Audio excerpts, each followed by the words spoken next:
So, welcome all to the first workshop of this semester by PEC ACM. So, in this workshop, we'll starting with the Git and we'll let you know that what Git is and how you can use it in your future and in your projects. तो basically Git एक tool है जो as a programmer आपको आना चाहिए और आपकी programming की लाइफ में वो हमेशा आपको यूज करना पड़ेगा या फिर आपको उसको बहुत यूजफुल लगेगा कि यार ये बहुत ही मस्त टूल है और मुझे ये आना ही चाहिए। तो अगर आपको ये नहीं आता तो ये एक नेसेसिटी है, आपको ये करना ही होगा। और ये बेसिकली अगर आप एक बार स्टार्ट हो जाओ करना तो आपको आपका वर्क बहुत ज्यादा इजी बना देता है। So let's get started with the Git. So the workflow will first introduce you with the Git. Then we'll tell you about what is the need of VCS. We'll let you know what is VCS and what is its needs. We will tell you the basic commands and the architecture of Git, branching and merge conflicts. One of the major feature of the Git. You will feel comfortable with branching and merge after watching this workshop. In the end, we'll tell you what is GitHub and how you can interact with the remote repositories. So I'm assuming that all of you have installed Git on your systems and have accounts on the GitHub. So let's start now. तो basically Git आपको basically आपका जो code है, आप कोई भी project कर रहे हो उसको कैसे मैनेज करना है उसके लिए बहुत हेल्प करता है आपको। एक वर्जन कंट्रोल सिस्टम है। Okay, what is version control system? Version control system basically एक सॉफ्टवेयर ही होता है जो आपका कोड मैनेज करता है। आप कैसे एक टीम में काम करते हो, उसको एफिशिएंटली कैसे वर्क कर सकते हो, या फिर अगर आपने कुछ गड़बड़ कर दी अपने कोड में तो रोल बैक कैसे कर सकते हो पिछली स्टेट में, उसके लिए गिट बहुत ही यूजफुल है। There are many version control system but Git is the most worldwide famous. So I will like to ask you that what are the problems that can arise if we don't manage our code? So anyone can answer in the chat or can switch on their mic and answer. What are the problems that can arise if we don't manage our code? It will get hard to edit and make any further changes which we want in future. If there is a critical bug and let's say that something really bad is happening, we can always go back to the previous versions and then fix the code from there. Okay. Anyone else? Code का एक backup रहता है cloud पे। अगर कुछ हमारे physical drive में कुछ हो जाए तो एटलीस्ट एक बैकअप रह गया क्लाउड पे। सही सही। और कोई कोई किसी को कुछ अलग पता हो? More people working on the same project, they can work together with version control systems. Absolutely right. Okay. So ये सारे जो आपने बोले ये सारे बिल्कुल सही हैं। बेसिकली वर्जन कंट्रोल सिस्टम की इसीलिए नीड है कि आपको अपना कोड मैनेज कैसे करना है, आपको अगर कोड गलत कर दिया तो वापस कैसे जाना है पिछले कोड पे, अगर आपको अपने कोड पे तो वो कैसे करना है, अगर 10 बंदे एक ही टीम में काम कर रहे हैं तो सबको कैसे काम करना है। तो बेसिकली इसीलिए वर्जन कंट्रोल सिस्टम्स यूज होते हैं। एक सिंपल एग्जांपल लेते हैं, एंड्रॉयड से सब फेमिलियर होंगे। तो एक मान लो आपने एक एंड्रॉयड एप्लीकेशन बनाई जिसका नाम था एफड्रॉयड। इनिशियली इसके अंदर एक लाइट थीम थी। सो आपने ऐसे बनाई, आपने थोड़ा टाइम बाद देखा कि यार डार्क थीम का ट्रेंड आ रहा है, मुझे भी डार्क थीम पे स्विच कर देना चाहिए। तो आपने क्या किया, अपने कोड को चेंज कर दिया और ये एक डार्क थीम की एंड्रॉयड ऐप बना दी। आपने बना दी और लॉन्च कर दी प्ले स्टोर पे। आपको कंप्लेंट्स आनी शुरू होगी, यार मुझे तो लाइट थीम पसंद थी, डार्क थीम ऐसे ही डाल दिया आपने, मुझे तो लाइट थीम चाहिए। ठीक है, आप लाइट थीम हटा चुके हो, उसकी जगह आपने डार्क थीम डाल दिया। तो आपने सोचा यार क्यों ना मैं ऑप्शन दे दूं यूजर्स को कि वो अपनी मर्जी से स्विच कर लें कि यार ठीक है लाइट थीम करनी है लाइट थीम कर लो और डार्क थीम करनी है डार्क थीम कर लो। ठीक है, लेकिन अब आपको अगर लाइट थीम का कोड दोबारा लिखना पड़ेगा, तो अगर आप उसको चेंज कर चुके हो तो दोबारा करना पड़ेगा। तो इस केस में आप क्या कर सकते हो, अगर आपके पास वर्जन कंट्रोल सिस्टम है तो आप पिछले वाले वर्जन पे जाओगे, उसका कोड देखोगे, जो जो रेलिवेंट कोड था उसको कॉपी कर लोगे और उसको इस वाले कोड में जो डार्क थीम वाला मोड था उसके अंदर मर्ज करके as a new version release कर दोगे। तो बेसिकली ये इसलिए यूजफुल है कि अगर आपको कोई पुराना कोड चाहिए या फिर आपको पुरानी स्टेट पे जाना है तो वर्जन कंट्रोल सिस्टम बहुत ही इजी बना देता है। तो इसके लिए आप क्या कर सकते हो, अगर आपके पास वर्जन कंट्रोल सिस्टम नहीं है, आप खुद ही अपने फोल्डर्स को अलग अलग डेट्स के हिसाब से मैनेज कर सकते हो कि मैंने जून में मेरा प्रोजेक्ट ऐसा दिखता था, फिर मैंने उसकी कॉपी बना दी, जुलाई में ऐसा दिखता था। लेकिन आप देखोगे कि अगर कोई आप बड़ी ऐप बना रहे हो, प्ले स्टोर पे आप व्हाट्सएप के वर्जन्स देख लो, वो हंड्रेड्स में जाते हैं वर्जन्स। तो आप ऐसे हंड्रेड्स फोल्डर बनाओगे तो मैनेज करना कितना मुश्किल हो जाएगा। सो इसके लिए जिसने लिनक्स फाउंड किया है उसने ये सोचा यार ऐसा कोई सिस्टम होना चाहिए कि जिससे इजीली वर्जन कंट्रोल हो जाए, इजीली मैं पिछले वाले स्टेट पे चला जाऊं। तो ये सब के लिए वर्जन कंट्रोल सिस्टम यूज होते हैं। ओके, सो अगर आपको लगता है कि यार ठीक है मैं तो एक ही पाइथन फाइल में काम करता हूँ, मैं अकेला ही तो कर रहा हूँ कोड, तो मुझे इसकी क्या जरूरत है, मैं अगर मुझे कोड अपडेट करना है तो मैं मल्टीपल कॉपी बना लूंगा। लेकिन अगर आप अपने आप को 6 महीने बाद देखो तो आप टीम के प्रोजेक्ट्स बना रहे होंगे, या फिर 1 साल बाद आप कहीं इंटर्नशिप कर रहे होंगे, तो उस केस में एज ए टीम काम करने के लिए आपको वर्जन कंट्रोल सिस्टम की नीड महसूस होगी कि यार ये तो चाहिए ही चाहिए, वरना मेरा काम तो बहुत औखा हो रहा है। ठीक है, तो इसलिए आपको वर्जन कंट्रोल सिस्टम आप इग्नोर नहीं कर सकते, मतलब इसकी अवेलेबिलिटी को। ओके, तो वर्जन कंट्रोल सिस्टम भी 2 तरीके के होते हैं। पहले होता था सेंट्रलाइज्ड वर्जन कंट्रोल सिस्टम। इसमें क्या था, एक रिपोजिटरी होती थी। अच्छा, सबसे पहले मैं आपको बताता हूँ रिपोजिटरी क्या होती है। रिपोजिटरी बेसिकली एक फोल्डर ही होता है। एक फोल्डर है, इसके अंदर आपकी सारी कोड फाइल्स है। ये मैंने अपने सिस्टम से स्क्रीनशॉट लिया है। इसके अंदर आपकी सारी कोडिंग फाइल्स है, या फिर कोई भी फाइल्स है, इमेज हो सकती है, कुछ भी हो सकता है। लेकिन इसके साथ साथ एक डॉट गिट का फोल्डर होता है। ये डॉट गिट फोल्डर क्या होता है, ये हिस्ट्री रिकॉर्ड करता है आपके फोल्डर की। ठीक है, तो अगर आपके पास कुछ कोड है और आप उसमें चेंजेस करना चाहते हो, तो वो सारे चेंजेस रिकॉर्ड हो जाएंगे डॉट गिट फोल्डर के अंदर। So basically repository is nothing but a folder along with the history of the code. Okay, so जो सेंट्रलाइज वर्जन कंट्रोल सिस्टम होता है, उसमें जो रिपोजिटरी होती है वो आपकी सर्वर पर बड़ी होती है। तो अगर आपको अपने कोड में कुछ चेंजेस करने हैं, आपको क्या करना है, सर्वर से अपने कोड फाइल फेच करनी है, मतलब वहां से अपना कोड मंगाना है अपने पीसी पे, उसको चेंजेस करना है, उसको अपडेट कर देना है। ठीक है, तो ये बेसिकली सिंपल, बहुत ही सिंपल था। लेकिन इसके अंदर एक इशू था कि अगर आपके पास इंटरनेट नहीं है, मतलब अगर आप किसी रिमोट एरिया में आप डिस्कनेक्टेड हैं, तो आप अपने कोड पे काम नहीं कर सकते, क्योंकि आपकी कोड की हिस्ट्री सारी सर्वर पे पड़ी है। तो नीड महसूस हुई डिस्ट्रीब्यूटेड वर्जन कंट्रोल सिस्टम की। इसमें क्या होता है, जो रिपोजिटरी होती है उसका एक इंस्टेंस हर एक डेवलपर के पास होता है। ये रिपोजिटरी है एक सेंट्रलाइज्ड, जो रिमोट रिपोजिटरी बेसिकली जो सर्वर पे पड़ी है उसको बोलते हैं रिमोट रिपोजिटरी। तो सर्वर की जो रिपोजिटरी है उसका इंस्टेंस हर एक डेवलपर के पास होगा। तो वो अगर इंटरनेट से कनेक्टेड नहीं भी है, तो वो सिर्फ इसी के अंदर काम कर रहा होगा, वो इसी रिपोजिटरी में चेंजेस वगैरह करके जब उसके पास इंटरनेट आएगा, वो इस रिपोजिटरी को इस वाली रिपोजिटरी के साथ मर्ज कर देगा। ठीक है, तो बहुत ही बेसिक अप्रोच है किसी भी तरीके को करने की, या कोई भी कोड को चेंज करने की, कोई भी आपको मॉडिफिकेशन करनी है, तो आप विदाउट इंटरनेट भी कर सकते हो, और जब भी इंटरनेट अवेलेबल है उसको इजीली पुश कर सकते हो।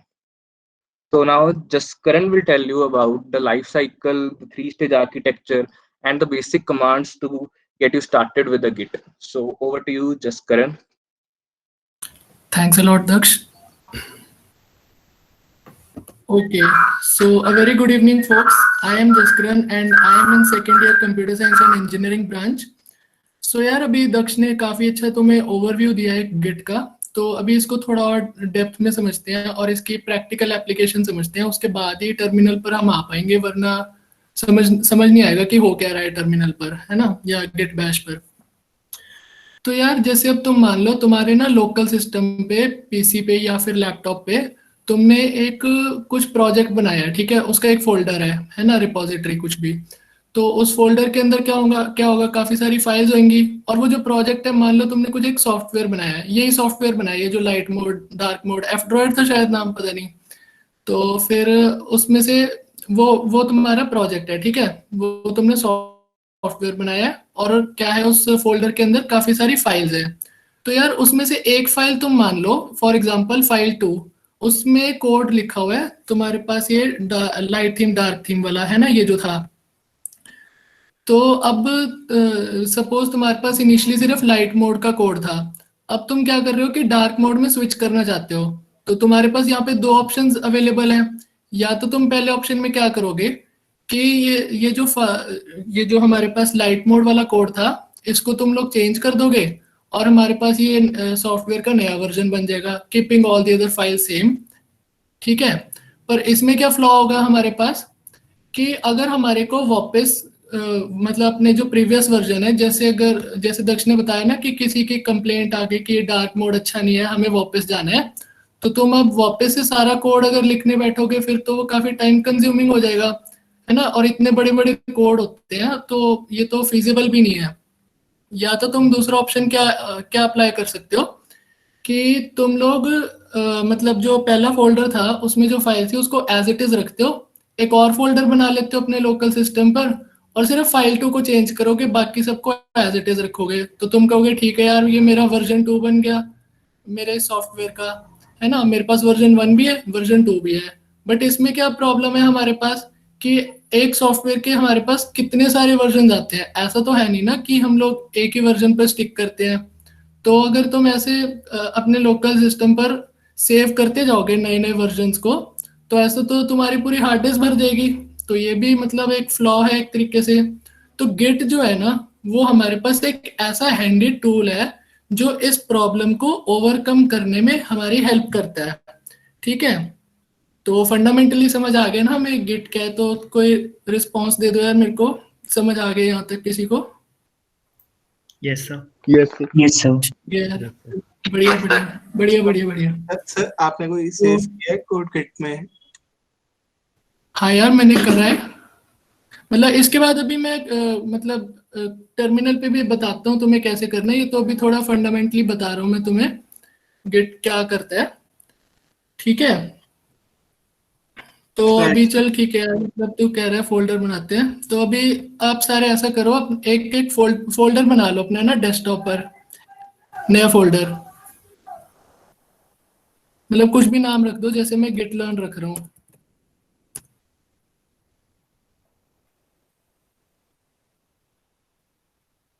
तो उसी फोल्डर में जाओ अब तुम।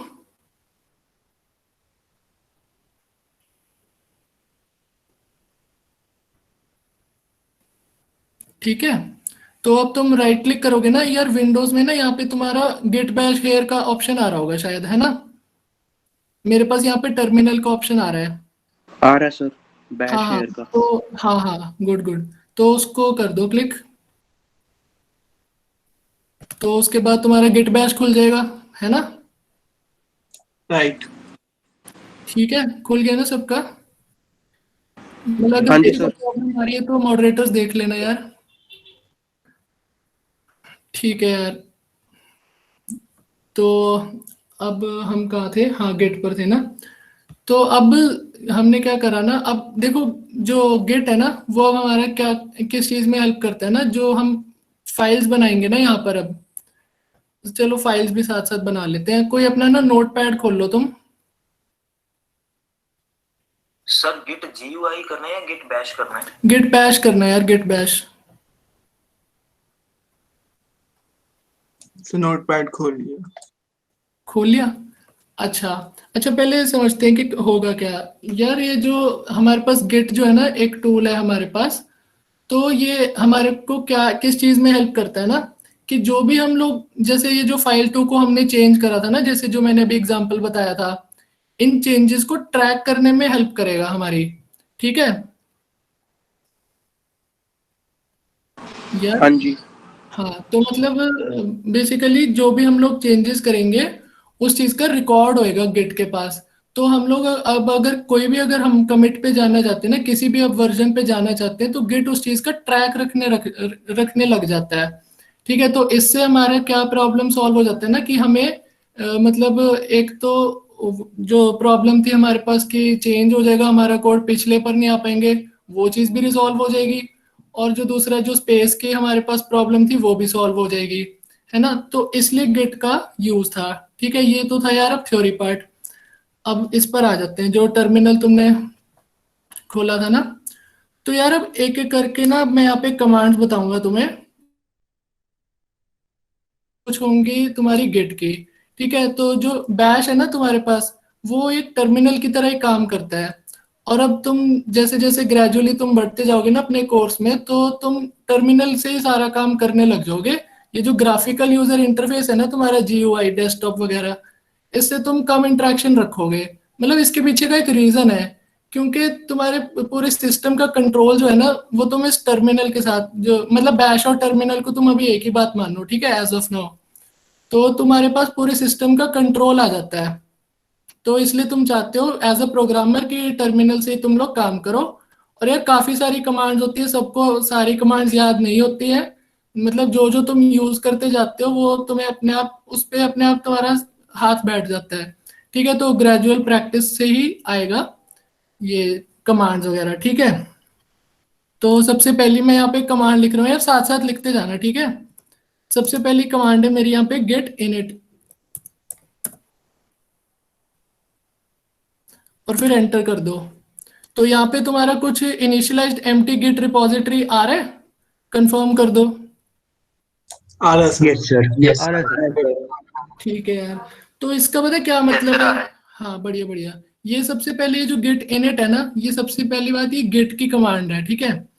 तो ये यहाँ पे क्या करता है ना, ये कमांड ये एक हमारी एम्प्टी रिपॉजिटरी क्रिएट कर देता है हमारे लोकल सिस्टम पर, इस फोल्डर पे। ये जो गिट लर्न वाला फोल्डर है, मैंने यहाँ पे चलाया था ना टर्मिनल, तो यहाँ पे अभी कुछ है नहीं ना, देख बस एम्प्टी रिपॉजिटरी क्रिएट हुई है हमारे पास, ठीक है। सो अब इसके बाद यहाँ पे देखो गेट इनिट के बाद ना, ये चलाने के बाद एक बार रिपीट कर दो, मतलब रिपोजिटरी मतलब हम फाइल बना रहे हैं। वो बनाएंगे बताता हूँ यार, ये कमांड्स के थ्रू ही बता रहा हूँ मैं तुम्हें। तो अब इसके बाद जैसा कि इसने बोला कि फाइल के बारे में, अभी देखो करंटली इसमें कोई फाइल नहीं है ना। तो अगर मैं चेक करने जाता हूँ यूजिंग टर्मिनल कि इस रिपॉजिटरी में या फिर डायरेक्टरी में कोई फाइल प्रेजेंट है या नहीं, तो उसके लिए भी हमारे पास एक कमांड है ls। इसका मतलब होता है लिस्ट। ये एक यूनिक्स टाइप कमांड है। ये चला के देखो, सबका भी एम्प्टी आ रहा होगा, आ रहा है? Yes sir. ठीक है यार, मतलब अभी कुछ नहीं आ रहा ना। और यार एक बात बताओ, ये जो गेट इनिट करते हो ना, तुम्हारे पास एक डॉट गेट नाम की फोल्डर क्रिएट होती है, जो दक्ष ने तुम्हें बताया था ना, एक डॉट गेट फोल्डर के बारे में आगे भी बताएगा वो। तो वो एक हिडन फोल्डर होता है। अब वो हिडन फोल्डर हम लोग यूजिंग टर्मिनल देख सकते हैं। उसके लिए कमांड होती है ls -a। एक सेकेंड, ls, ये वाली कमांड मत लिखना, ये लिख लेना ls -lart। सर मेरा कुछ और आ रहा था, मतलब वो ls -a को इग्नोर कर दो यार, ls नहीं -lart। एलएस लिखने पर कुछ और आ रहा था। क्या आ रहा था? एलएस लिखने पर सर जो डेस्कटॉप पे मेरे जो भी मतलब पड़ा है, मतलब एप्स वगैरह या कुछ भी, वो आ रही थी लिखी हुई सारी। हाँ, मैंने तुम्हें इनिशियली बताया था ना कि जो हमने फोल्डर बनाया है, ये जो फोल्डर बनाया था मैंने गेट लर्न वाला, इस फोल्डर को खोलने के बाद तुमने वहां पे लिखना है गेट बैश हियर। तुमने डेस्कटॉप पर लिख दिया होगा गेट बैश हियर, ठीक है। मतलब ये जो है ना यहाँ पे राइट, रिपीट कर दो कैसे एक बारी। हाँ बताता हूँ यार, कोई नहीं। तो ये जो गेट लर्न वाला जो फोल्डर तुमने एक एम्प्टी फोल्डर बनवाया था ना मैंने इनिशियली, यस सर। हाँ, तो उस फोल्डर को तुमने खोलना है। एम्प्टी फोल्डर है, अभी कुछ भी नहीं है। Yes sir. तो इधर राइट क्लिक करोगे, तुम्हारे पास विंडोज में गेट बैश हियर कुछ ऐसा सा लिखा आ रहा होगा, है ना? हाँ जी सर। हाँ, उसको क्लिक करना है, ठीक है। तुमने डायरेक्टली डेस्कटॉप से कर दिया था। ओके, हाँ जी ठीक है, ठीक है। तो हाँ मैं यहाँ पे था कि गेट इनिट करने पर हमारे पास ना डॉट गेट नाम की एक हिडन फोल्डर क्रिएट हो जाती है, जैसा दक्ष ने बताया था। तो उसको हम लोग हिडन फोल्डर्स को using this command ls -lart command से हम लोग सारी फोल्डर्स, हिडन हो चाहे ना हिडन ना भी हो, मतलब सारी फाइल्स को हम लोग देख सकते हैं। ठीक है, यहाँ तक हो गया। तो ये तो सेम टू सेम जैसा आपके आ रहा है वैसे ही हमारे आ रहा है। ये है कैसे LSLART? क्या कह रहे हैं यार, इको आ रही है यार आवाज में। सर डॉट गेट के ऊपर कौन कौन से फोल्डर दिखा रहा है यार? ये और हिडन फोल्डर्स होंगे आई गेस, गेट इनिट करने पर ही आता होगा। मतलब डॉट गेट के बारे में पता होना चाहिए, बाकी सारी तो मतलब ये हिडन ही होंगे, क्योंकि देखो ls करने पर ना मतलब कुछ हाथ और आ नहीं था। ये जो दो बाकी फोल्डर्स हैं वो एक जो डॉट डॉट है वो है कि आपकी पिछली रिपोजिटरी में चल जाएगा। तो अगर मतलब एक कमांड होती है cd, ठीक है। वो ट्रैवल करने के लिए होती है कि आपको अगर किस पर्टिकुलर डायरेक्टरी में जाना है, फोल्डर में जाना है, तो वहां पर जाने के लिए होती है। जो डॉट डॉट होता है वो पिछली उसका रखता है ट्रैक, पिछली जो आपकी पेरेंट डायरेक्टरी है, और जो डॉट है वो करंट डायरेक्टरी का है। अब यार नोटपैड खोल लो तुम अपना सारे, या कोई भी टेक्स्ट एडिटर जिससे तुम कंफर्टेबल हो। खोल लिया यार? डन सर, खोल लिया। हाँ यार Yes, कर लो sir. कर लो आराम। ठीक है, तो उसमें कुछ भी लिख दो, जैसे दिस इज फाइल 1, ठीक है, और उसको सेव कर दो। वहीं पे करना जो अभी हमने फोल्डर बनाया ना, मैंने गिट लर्न वाला फोल्डर बनाया था, वहीं पे सेव कर देना। मतलब मैं फाइल 1 डॉट टीएक्सटी से सेव कर रहा हूँ, मैं तुम्हें जिससे भी सेव करना है सीपीपी पीवाई, उसको सेव कर देना है। जहाँ पे अभी हमने एक एम्प्टी फोल्डर बनाया था ना, उसके अंदर सेव कर देना है। जैसे तुम बाकी कुछ भी सेव करते हो ना अपनी फाइल्स वगैरह, बिल्कुल नॉर्मल उसी तरीके से। Done sir. ठीक है यार, एक और फाइल बना लो, मतलब 2 फाइल से समझ आ जाएगा थोड़ा बेटर। उसको फाइल 2 कह देना, वहीं पे सेव करना है यार।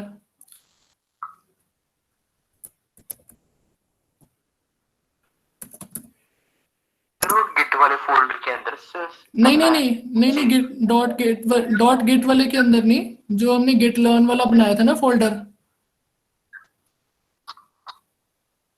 मतलब तुमने जो भी बनाया था, हाँ उसके अंदर। ठीक है, हो गया ठीक है सर। यार, बढ़िया Done, है। sir.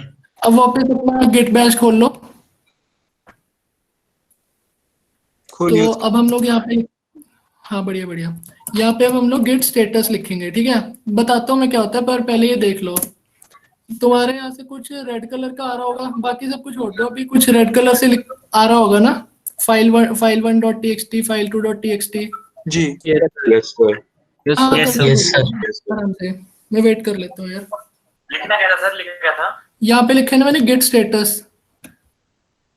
यार मॉडरेटर्स एक एक सारी कमांड्स को लिख देना यार, ऑर्डर वाइज जो जो मैं लिख रहा हूँ। आ रहा है सर रेड कलर में। हाँ यार Yes, sir.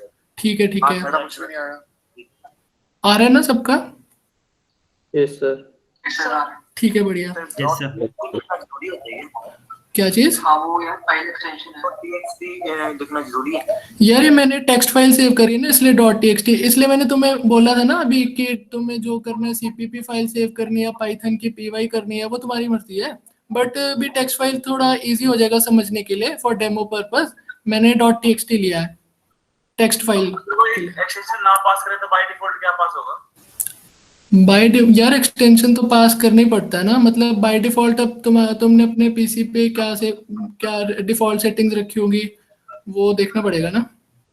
ओके, मैंने कोई एक्सटेंशन पास नहीं किया, वो भी एकदम सेम आ रहा है जैसा। तो फिर तुम्हारा बाय डिफॉल्ट डॉट टीएक्सटी होगा। So Windows में default txt लेता है. हाँ ठीक है यार, बढ़िया बढ़िया। ठीक है, तो यार अब ये जो गिट स्टेटस है ना, ये गिट की कमांड है। अब ये करता क्या है ना, अब इस चीज को हम लोग समझते हैं। तो अब कोई भी जो हमारी फाइल होती है ना, मतलब वो इन चार स्टेजेस में से किसी एक स्टेज पर होती है जब हम लोग गिट यूज करते हैं। कौन सी 4 स्टेज है? अनट्रैक्ड, अनमॉडिफाइड, मॉडिफाइड और स्टेज्ड। ठीक है, ये गिट के स्टेजेस हैं। ठीक है, यहाँ से हमें स्टेजेस का पता चल रहा है गिट के। ठीक है, तो फिर अभी जब हम लोगों ने सबसे पहले गिट स्टेटस करा ना, तो वो हमें क्या बताता है ना कि उस फोल्डर के अंदर जितनी भी फाइल्स है ना, उन सबका स्टेटस बता देगा हमारे को। करंटली देखो अभी मैंने क्या करा, मैंने अभी बस रिपोजिटरी में 2 फाइल्स बनाई, उसके अलावा तो कुछ नहीं करा ना। अभी मैंने गिट को एक्सप्लिसिटली कुछ बताया तो नहीं है ना कि तू हमारे इन फाइल्स को ट्रैक कर। तो हमारे को क्या करना है ना, अब इसके बाद हमारे को ये टर्मिनल पर जा करके कुछ ऐसी हम लोग कमांड्स लिखेंगे, जिसकी हेल्प से क्या होगा ना कि गिट हमारी जो फाइल्स है उनको ट्रैक करना शुरू कर दे, है ना। मतलब ऐसा तो नहीं हो सकता ना गिट तुम्हारी कोई भी फाइल को ट्रैक करना शुरू कर दे, जो तुम कहोगे उसे ट्रैक करने को, वो उसी को ट्रैक करेगा। ठीक है, तो अभी इनिशियली रेड का मतलब होता है कि वो अभी इस अनट्रैक स्टेज में है, मतलब गिट जो है उसने अभी तुम्हारी फाइल्स को ट्रैक नहीं करा है, ठीक है। तो अब हम इसके बाद कुछ कमांड लिखेंगे, अभी लिखते हैं इसके बाद। तो उससे क्या होगा ना कि हमारी जो फाइल्स हैं, जिस फाइल को हम लोग चाहेंगे कि गिट उसको ट्रैक करे, उसका कमांड लिखकर वो स्टेजिंग एरिया पर आ जाएगी। तो स्टेजिंग एरिया पर जब फाइल आ जाती है उसका मतलब होता है कि ठीक है यार। तो मतलब मैं ये कह रहा था कि हम लोग कुछ कमांड्स लिखेंगे अपने टर्मिनल पर, और उससे क्या होगा ना कि गिट जो है हमारी उन फाइल्स को ट्रैक करना शुरू कर देगा। मतलब हम बता देगा कि कौन सी फाइल में कब क्या चेंजेस हुए, वो हम लोग ग्रेजुअली देखते हैं कमांड के थ्रू ये कैसे करना है, ठीक है। तो अब सपोज अब वापस अपना गिट बैश खोल लो। तो यहाँ पे अब हम लोग लिखेंगे गिट एड file1.txt। लिख लो यार सारे, मतलब अपने गिट बैश पर।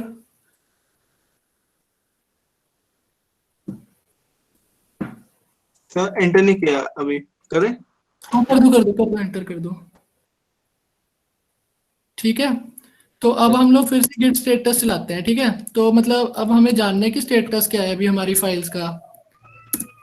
तो अब यहाँ से जो file1.txt है ना, वो हमारी ग्रीन कलर की हो गई होगी, और जो file2 है वो अभी भी रेड कलर की है। तो कोई बताएगा कि अभी file2 अभी भी रेड कलर की क्यों है? हमने तो अभी गेट ऐड, क्योंकि वो उसको ट्रैक नहीं कर रहा सर अभी। हाँ एग्जैक्टली, हमने सिर्फ अभी file1.txt को ऐड करवाया। मतलब बेसिकली गिट जो है अब इस फाइल1 है अभी सिर्फ इसी को ट्रैक कर रहा है, तो इसलिए वो ग्रीन से आ गई है। और file2 को अभी भी हमने ट्रैक नहीं करवाया है, ठीक है। अब सपोज कर लो तुम्हारे पास यार, अब जो तुम्हारे पास वही जो एग्जांपल है कि एक सॉफ्टवेयर है, काफी सारी फाइल्स हैं, है ना। तो अब सपोज कर लो तुम्हारे पास प्रोजेक्ट में 1000 फाइल्स हैं। अब तुम सबको एक एक करके ऐड करोगे, फिर तो काफी ज्यादा टाइम लग जाएगा, बहुत ज्यादा टाइम कंज्यूमिंग हो जाएगा, है ना। मतलब एक सॉफ्टवेयर के इतने बड़े बड़े कोड होते हैं, काफी सारी फाइल्स होती हैं, उनको इंटीग्रेट करना पड़ता है। तो अगर तुम चाहते हो कि सारी फाइल्स एक साथ हमारी ट्रैक हो जाए गिट के थ्रू, तो उसके लिए हम लोग कमांड करेंगे गिट ऐड -a। मेरे ख्याल से यही होता है, चला के देख लेते हैं। हाँ यार यही होता है। तो अब हम लोग गिट स्टेटस चेक करेंगे फिर से। तो अब दोनों ग्रीन हो गई, क्योंकि हम अब कह रहे हैं कि उसके अंदर जितनी भी फाइल्स है ना उस रिपोजिटरी के अंदर, वो सारी की सारी अब गिट तो ना ट्रैक कर ले अब उन सारी फाइल्स को, ठीक है। यहाँ तक समझ आ गया यार? ये बता दो सर, ये कर क्यों रहा है? क्या ऐड कहाँ पे हो रहा है ये? यार ये गेट ऐड जब हम लोग लिखते हैं ना, तो इसका मतलब होता है कि जो गेट है ना, हम उसको कह रहे हैं कि जो ये हमारी गिट लर्न वाली रिपोजिटरी है या फोल्डर है, इसके अंदर जितनी भी फाइल्स है ना, तो उसको अब ट्रैक करने लग जा। मतलब उसका रिकॉर्ड रखने लग जा कि किस में कब क्या चेंजेस हुए ना, तो वो मतलब उस चीज को ट्रैक करने लग जाएगा एक तरीके से, ठीक है। जो भी हम कर रहे हैं उसको ट्रैक करेगा। हाँ यार, मतलब अब अगर मेरे को एक एक फाइल का करना है तो ऐसे कर लूंगा file1.txt, बट मैं चाहता हूँ अगर सारी फाइल्स हो जाए, क्योंकि अगर बहुत सारी फाइल्स है तो मैं एक एक करके करने लगूंगा, फिर तो रात हो जाएगी यार। तो इसलिए मैंने -a लगा दिया, तो उससे सारी फाइल्स एक बारी में हमारी गिट जो है उनको ट्रैक करने लग जाएगा। तो फिर हमने फिर से स्टेटस चलाया। यार स्टेटस ना चलाते रहा करो और इस चीज को खुद से कॉम्प्रिहेंड करो कि क्या हो रहा है। मतलब जो भी स्टेटस का रिजल्ट आ रहा है, आउटपुट आ रहा है, तो मतलब इसका क्या मतलब है, इससे तुम्हारी अंडरस्टैंडिंग बढ़ती जाएगी, ठीक है। ठीक है यार। हाँ अब सपोज अब जो मैंने ये फाइल बनाई थी ना, मैंने ये file1 file2, सपोज अब मैंने इसमें क्या कर दिया ना, किसी एक फाइल में कुछ चेंजेस कर दिए, ठीक है। बट अभी मैंने उसको ट्रैक नहीं करवाया है, मतलब गिट को, सिर्फ अभी उसमें कुछ फाइल में चेंजेस करे हैं। क्योंकि अभी जो गिट है वो हमारा जो हमने पिछला ऐड करा था ना, मतलब जो स्टेजिंग एरिया में जब हम लेकर गए थे, अभी गिट सिर्फ वहां तक उस चीज को रिकॉर्ड कर रहा है, ठीक है ना। अच्छा यार इससे पहले हाँ कमिट की बात बता देता हूँ मैं तुम्हें। अब देखो ये हमने यहाँ पे क्या कर दिया ना, ऐड वगैरह सब कर लिया था, स्टेटस चेक कर लिया था। अब मैं चाहता हूँ कि गिट जो है ना इसका एक स्नैपशॉट लेने लग जाए। मतलब एक हमारी गिट की कमिट हिस्ट्री होती है, जिससे हमें पता चल जाता है कि कब कौन सा हमने कमिट करा था, ठीक है। गेट कमिट -m, यार ये साथ साथ लिख लो।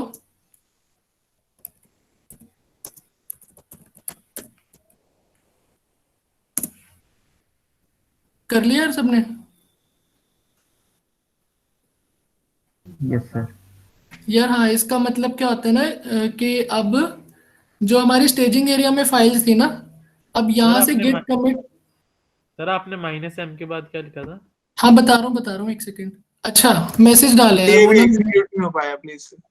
हाँ यार ठीक है, गेट कमिट -m और फिर इन्वर्टेड कॉमास में कोई भी मैसेज डाल दो यार। ये मैंने फर्स्ट कमिट डाला है, तुम कुछ भी मैसेज डाल दो, बस इतना ध्यान रखना इन्वर्टेड कॉमास में डालना है। यार ये मैंने स्पेस दे दी, मतलब जरूरी नहीं है स्पेस देनी है। ठीक है यार, कंटिन्यू करो ना यार। सर ये कमिट वाली कमांड का मतलब क्या है, अभी क्या रिप्रेजेंट कर रहा है वो? हाँ यार वही बता रहा था मैं, फिर वो काफी सारे लोगों के इश्यूज आ गए थे।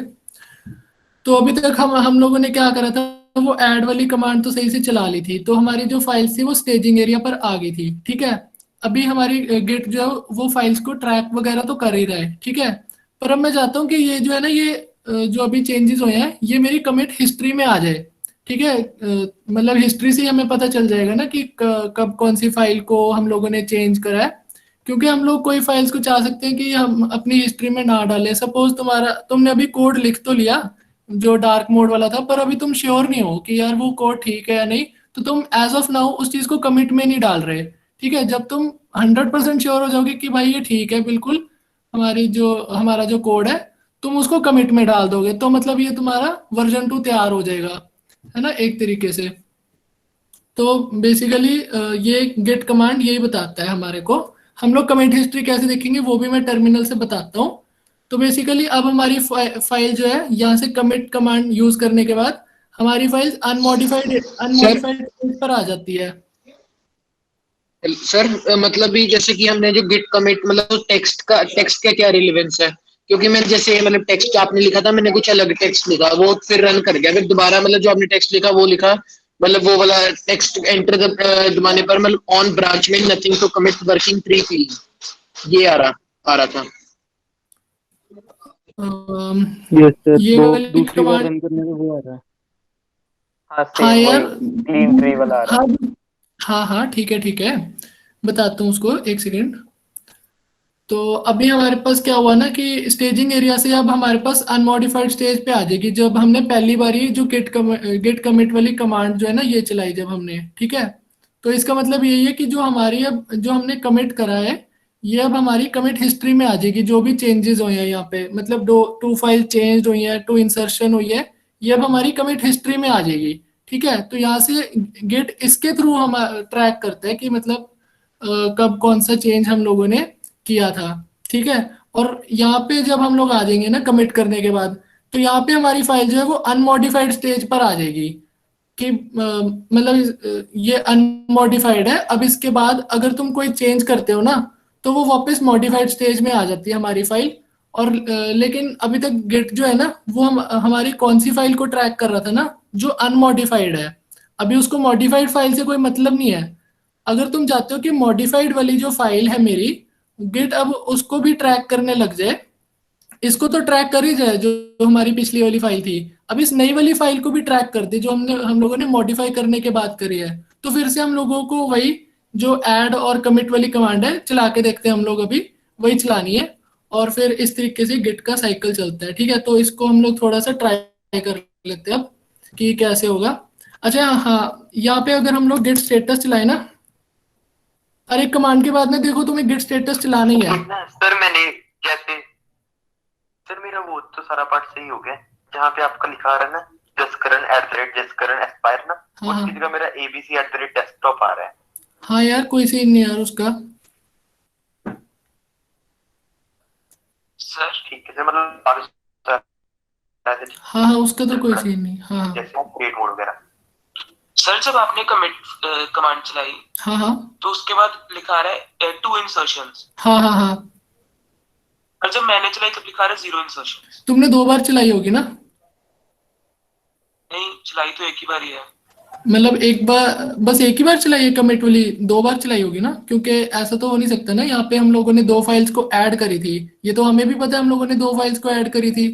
तो उन्हीं दो फाइल्स के बारे में बता रहे हैं, 2 फाइल चेंज, और हमने क्या करा था, कुछ इंसर्ट ही करा था ना, तो वो 2 इंसर्शन को यहाँ पे बता रहा है किसमें क्या करा था, वो सारे यहाँ पे रेलेवेंट डिटेल्स जो है वो यहाँ पे शो हो रही है हमारे पास। तो अगर देखो, अगर मैं यहाँ पे गेट कमिट को दोबारा चलाता हूँ ना, तो आएगा वो जो तुम कह रहे हो ना, वो वर्किंग ट्री क्लीन वाली जो एक बात कह रहा था कोई, या फिर सेकंड कमिट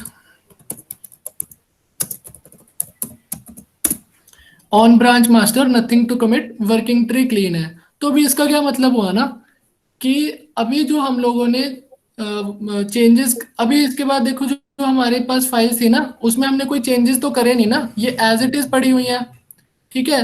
तो गिट ने उस चीज का ट्रैक रखा हुआ था, तो उसने यही बताया कि तुम्हारी जो लास्ट कमिट है ना, उसके बाद से तुमने कुछ चेंजेस करे नहीं है, तो मतलब अगर कुछ कहीं चेंजेस होंगे ना, तो वो यहाँ पे गिट स्टेटस चला के तुम्हें पता चल जाएगा। जैसे सपोज मैं यहाँ पे फाइल को मॉडिफाई करता हूँ, जो मेरी फाइल्स थी, कोई भी यहाँ पे जो तुम्हारी फाइल 2 थी ना, उसको खोल लो, यहाँ पे लिख दो मॉडिफाइड फाइल, ठीक है, और सेव कर देना यार, ठीक है, कर दिया यार। एक बार तो बता दो फिर से प्लीज। हाँ यार, ये जो हमारे पास जो जहाँ पे तुमने फाइल 2 बनाई थी ना, उसकी जगह उस पर यहाँ पे ये चीज ऐड कर दो, मॉडिफाइड फाइल। ओके ठीक है, और सेव करना है यार, पहले बता रहा हूँ, ठीक है, राइट, ठीक है। अब इसके बाद गेट स्टेटस चलाओ सारे।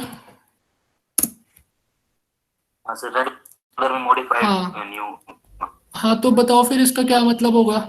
मॉडिफिकेशन हुई है अभी, मॉडिफिकेशन हुई है, जो फाइल ट्रैक किया वो मॉडिफाई हाँ किया, उसमें मॉडिफिकेशन आ गई, एग्जैक्टली। तो जो फाइल हम लोगों ने मॉडिफाई करी है, उस मतलब चेंजेस करे हैं, वो गेट उस चीज को बता रहा है कि कौन सी फाइल मॉडिफाई करी है और कौन सी सेम है। अब देखो जो फाइल 1 थी उसमें तो हम लोगों ने कुछ चेंजेस नहीं करे ना, तो वो एज इट इज रहेगा, ठीक है। तो अब मैं अगर चाहता हूँ कि ये जो file2.txt है ना, ये जो मैंने मॉडिफाइड वाली बनाई है, सॉरी कहाँ गई, ये जो file2 मैंने मॉडिफाइड वाली बनाई है, ये मेरा सपोज कर लो कि मेरा एक करेक्ट कोड है, ठीक है, मतलब जो मेरे को लिखना था ये अब सही है। अब मैं इसको चाहता हूँ कि गेट जो है, गेट में अब मैं इस चीज को ऐड कर दूंगा, मतलब स्टेजिंग एरिया में लेकर जाके और फिर कमिट कर दूंगा, क्योंकि मेरे को अब ये पता चल रहा है कि ठीक लिखा है मैंने ये, ठीक है। तो अब लिख दो यार तुम लोग, यार अब ये खुद चला के दिखाओ, ट्राई करो ये चीज, गेट ऐड वाली कमांड पहले, फिर उसके बाद Git commit -m third commit.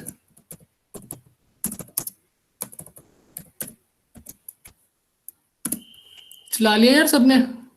Sir एक डाउट था सर एक सर, जब हम ये कहते हैं हमने एक पहला कमिट किया था, उसका बिना मॉडिफिकेशन किया हमने सेकंड कमिट दोबारा किया था, तो वो जो पुराना वाला कमिट था वही काउंट होएगा या फिर सेकंड वाला भी काउंट हो चुका है? यार अब हाँ, वो सेकंड वाले जो चेंजेस है ना, जो अब हम लोगों ने चेंजेस करा है, अब गेट उसको ट्रैक कर लेगा। नहीं सर, मैं पूछ रहा हूँ जब बिना चेंज करे हमने कमिट मारा था, बिना चेंज करे कमिट मारता, हाँ तो वो पिछला वाला फाइल था ना जो हमारी, जो जब हम लोगों ने बिना उसके लिखा था मॉडिफाइड फाइल के, है ना, तब उस चीज को उसने ट्रैक करा था, ठीक है। तो वो उसे कमिट काउंट करेगा या फिर कहेगा कि ये हाँ कमिट काउंट करेगा यार, करेगा उसको करेगा। और अगर मैं अपना जो कमिट हिस्ट्री है ना, अगर उसको चेक करना चाहता हूँ, तो हम लोग यहाँ पे गेट लॉग कमांड चलाओ और एंटर कर दो, तो तुम्हें सारी जितनी भी अभी तक तुमने कमिट्स करी है ना, उसके बारे में पता चल जाएगा। जैसे तुम कह रहे थे कि पिछली सेकंड कमिट काउंट हुआ नहीं ना, सेकंड कमिट इसमें काउंट नहीं हुआ सर, इसमें सेकंड कमिट दिखा नहीं रहा, तो मतलब वही कि उसको इग्नोर कर देगा जब आपने मॉडिफिकेशन नहीं करी है। हाँ यार, जहाँ जहाँ मॉडिफिकेशन होगी, जहाँ जहाँ मैंने कमिट करा था ना, तो वो पूरी कमिट हिस्ट्री आ जाएगी मेरे पास। एक बार सारी गिट लॉग कमांड चलाओ। सर जब थर्ड कमिट कर रहा तब साथ में ना 1 डिलीटेड भी आ रहा है। इंसर्शन 1 डिलीटेड, हाँ यस सर 1 डिलीटेड 1 डिलीटेड आ रहा है सर, और 2 इंसर्शंस आ रहा है। 2 इंसर्शन और 1 डिलीशन सारा। हाँ जी, 2 इंसर्शन 1 डिलीशन आ रहा है। ये इंसर्शन डिलीशन का पता है क्या, जो हम टाइप कर रहे हैं ना उसके बारे में बता रहा है कि हमने कितनी लाइंस टाइप की है फिर कितनी लाइंस डिलीट की है। अभी ये कमिट अभी मतलब एज ऑफ नाउ यहाँ पे ये देखो कि ये जो हम लोगों ने गिट लॉग चलाया ना, तो यहाँ पे हमारी ये पूरी कमिट हिस्ट्री बता रहे हैं, और हिस्ट्री में हम लोगों ने क्या मैसेज दिया था, क्या डेट था, और क्या मतलब सारी रेलिवेंट इन्फॉर्मेशन ही तुम्हें बता देगा। तो यहाँ पे देखो ना, ये जो थर्ड कमिट वाली जो तुम बात कर रहे थे, यहाँ पे मैंने फाइल को चेंज करा था, तो 1 फाइल चेंज और 1 इंसर्शन दिखा रहा है। ठीक है, तो जो भी हम लोग चेंजेस करते हैं उसको ट्रैक कर देता है यार। सर एक डाउट है, 2 इंसर्शन 1 डिलीटेड आ रहा है साथ में, मतलब ये हाँ, उसमें कोई इशू नहीं है, दैट ऑल डिपेंड्स कि आपने जो फाइल में चेंज किया है और डिलीशन वो बता कितने कैरेक्टर्स चेंज किए। Alright sir can you explain again? लेकिन मेरे में दिखा रहा है कि एक लाइन डिलीट 1 डिलीशन 1 इंसर्शन। ऐसा तो नहीं आना चाहिए था। तो मैंने इसकी एक लाइन ऐड कर दी उसमें अपने फाइल के अंदर और उसको सेव कर दिया। फिर जैसे कि आपने ऊपर लिखा था कि git add file dot txt किया, git commit वाला कमांड चलाया जो ऊपर लिखा हुआ आपने, तो वहां पे दिखाया यार फिर मतलब तुमने फिर कभी मतलब कुछ और चेंजेस किए होंगे ना, मतलब फाइल में पहले कुछ एस्केप वगैरह दबा के फिर कुछ मॉडिफाइड वगैरह लिखा होगा, तो वो ओवरऑल उस चीज को बता रहा होगा। यस तो अभी के लिए you don't need to worry about insertions plus deletions. Alright, that all depends कि आपने फाइल्स में क्या क्या चेंजेस किए हैं। अभी के लिए मेन थिंग वी आर ही is trying to get at is see the number of commits and the commit history and the log. All right, वो सबके अलग-अलग हो सकते हैं insertion deletions. Exactly. सर एक बार git add और git commit का डिफरेंस बता दो प्लीज। हाँ यार, गेट ऐड में क्या होता है ना, जो जब हमारी फाइल्स अनट्रैक स्टेज में होती है ना, तो यहाँ से जब हम लोग गेट ऐड वाली कमांड चलाते हैं ना, तो उससे हमारी जो फाइल है अब वो स्टेजिंग एरिया पर आ जाती है। ठीक है, बट अभी वो हमारी कमिट हिस्ट्री में नहीं आई होती। ठीक है, तो अगर हम चाहते हैं कि वो जो हमारी फाइल है वो हमारी अब कमिट हिस्ट्री में भी आ जाए, तो उसके लिए हमारे को गिट कमिट वाली कमांड चलानी पड़ती है। बेसिकली इस अनमॉडिफाइड स्टेज पर ऐसा समझ लो कि गिट ने तुम्हारी जो चेंजेस हैं उसका स्नैपशॉट ले लिया है। ठीक है, ट्रैक तो वो यहाँ भी कर रहा था, बट यहाँ मतलब बोल रहा था यार कोई कुछ। हाँ जी, मतलब कि जब हमें चाहिए कि वो ट्रैक की वो हमें दिखाए कि क्या क्या चेंजेस हमने लिए। हाँ यार, पूरी कमिट अगर हमें चाहिए कि वो कमिट हिस्ट्री में हमारी आ जाए, तो तब हम लोग ये कमिट वाली कमांड चलाते हैं, तब हमारी वो जो फाइल है वो अनमॉडिफाइड स्टेज पर आ जाती है। उस स्टेज पर उस टाइम पर गिट ने हमारी जो फाइल के जितने भी चेंजेस हैं उसको ट्रैक कर लिया, उसको कमिट हिस्ट्री में भी डाल दिया है। ठीक है, इसके बाद अगर तुम फिर से मॉडिफिकेशन वाला मॉडिफाई कर देते हो फाइल को, तो फिर वही सारा कुछ प्रोसेस रिपीट हो जाएगा हमारे पास। स्टेजिंग एरिया में डालना पड़ेगा, फिर अनमॉडिफाइड में। ठीक है सर, स्टेजिंग एरिया वैसे बनाया क्यों है? उसके बिना भी तो काम चल सकता है हमारा। यार मतलब अगर हो सकता है ना कि तुमने कोई फाइल जो है अनट्रैक में से स्टेजिंग एरिया में डाल दी है, काफी सारी फाइल्स को डाल दी है, मतलब लेकिन तुम श्योर नहीं हो कि तुम उस चीज को भी कमिट करना चाहते हो या नहीं करना चाहते। जैसे मैंने तुम्हें बताया था ना कि तुमने डार्क मोड वाला कोड तो लिख लिया, बट अभी तुम श्योर नहीं हो कि वो 100% करेक्ट है या नहीं, है ना। तुमने अभी उसको एज ऑफ नाउ तुमने उसको स्टेजिंग एरिया में डाल दिया है, बट तुम कमिट तभी करोगे जब तुम 100% श्योर हो कि भाई ये ठीक है बिल्कुल, तब तुम लोग उस चीज को कमिट में डाल दोगे और कमिट हिस्ट्री में डाल दोगे, तब तुम्हारा मतलब एक तरीके से नया वर्जन बन जाएगा। ठीक है, मतलब स्टेजिंग एरिया पे जाके भी हम लोग अपनी फाइल्स में अगर कुछ और रिस्टोरेशन वगैरह करना चाहते हैं, कुछ और करना चाहते हैं, उसके लिए भी काफी सारी कमांड्स है, बट अभी थोड़ा बेसिक से ही रख रहे हैं वर्कशॉप को, तो इसलिए अभी ये गेट ऐड और गेट कमिट वाली कमांड्स पर ही हम लोग अभी फोकस कर रहे हैं। बस एक बार ये बता दो कि अनट्रैक्ड और मतलब जो स्टैक जो भी बोलते हैं उसका अनट्रैक्ड के ऊपर क्या एडवांटेज है, मतलब हमने वो क्यों बनाया, वो मुझको समझ में नहीं आया। अनट्रैक्ड वाला क्यों बनाया है यार? नहीं, मतलब हम नहीं, ये नहीं, नहीं मेरा डाउट है कि हमने स्टेक्ड वाला क्यों बनाया, अनट्रैक्ड चल तो रहा था, तो मतलब एडवांटेज क्या है स्टेक्ड बनाने का? अनट्रैक्ड से सीधा हम अनमॉडिफाइड पे जा सकते हैं, तो स्टेक्ड वाला क्यों बनाया, मेरे को वो समझ में नहीं आया। अच्छा यार यहाँ पर जब तुम जाते हो ना स्टेजिंग एरिया पर ऐड वाला कमांड चलाने पर, यहाँ पे अगर तुमने कोड को लिख दिया सपोज कुछ, बट अभी भी तुम अपने कोड को जो है ना, वो जो पहले तुमने कोड लिखा था उस पर अगर तुम वापस रिवर्ट बैक करना चाहते हो, उसके लिए एक रिस्टोरेशन वाली कमांड होती है, या फिर मतलब और भी कमांड होती है शायद, तो उससे तुम लोग वापस उस चीज पे आ सकते हो। जैसे सपोज तुम ऐसे मान लो कि तुम्हारे पास 3 फाइल्स हैं, ठीक है, फाइल 1, फाइल 2, फाइल 3, ठीक है, तो तुमने तीनों को अभी स्टेजिंग एरिया पे डाल दिया, तुमने कहा कि नहीं यार फाइल 2 में अभी थोड़ा गलत है, तो तुम उसको वापस स्टेजिंग एरिया से हटा दोगे और फिर जो बाकी 2 फाइल्स थी उसको कमिट में डाल दोगे, इंस्टेड कि तुम तीनों को डाल दो, तो वो तो फिर गलत हो जाएगा ना। तुम लोग जब 100% श्योर होगे तभी अपनी कमिट हिस्ट्री में डालना चाहते हो, अदरवाइज तो काफी कंफ्यूजिंग हो जाएगा काम। जो गिट का बेनिफिट है, हम लोग जो वर्जन कंट्रोल सिस्टम जो उसको कह रहे हैं उसका बेनिफिट उठाना चाहते हैं, तो तब हमें वही चीजें ऐड करनी चाहिए ना जब हम लोग 100% श्योर होंगे। तो स्टेजिंग एरिया हमारे पास एक एडेड बेनिफिट है कि अगर हमारे पास इस स्टेज पर आने के बाद भी अगर हमें लगता है कि कुछ फाइल में अभी चेंजेस करने हैं, तो उस फाइल को हम लोग यहाँ से रिमूव कर सकते हैं। थोड़ा एडवांस कॉन्सेप्ट हो गया यार ये, तो उसको रिमूव कर सकते हैं वापस अनट्रैक्ड स्टेज में डाल के, जो भी हमारे को चेंजेस वगैरह करने हैं फिर उसको बाद में स्टेजिंग एरिया में डाल के और फिर कमिट में डाल देंगे। ठीक है, तो ये इसका एक एडेड एडवांटेज है स्टेजिंग एरिया का। ठीक है, ठीक है सर, बढ़िया बढ़िया। तो अब सपोज ऐसा करो, हम लोगों ने वो चेंजेस कर लिए थे ना मॉडिफाइड फाइल 2 में, हाँ बढ़िया।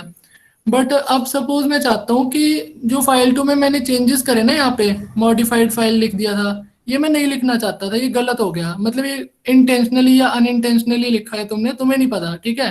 बट तुम जो पहले दिस इज फाइल 2 है, ये तो चल हमें पता है दिस इज फाइल 2 था, बट अब इतना सारा कोड लिखोगे तुम्हें पता नहीं ना पहले क्या था। तो अगर तुम वापस प्रीवियस स्टेज पर जाना चाहते हो ना, तो उसके लिए तुम क्या करोगे ना। अब एक सेकेंड, हम लोगों ने कमिट कर दिया क्या यहाँ पे?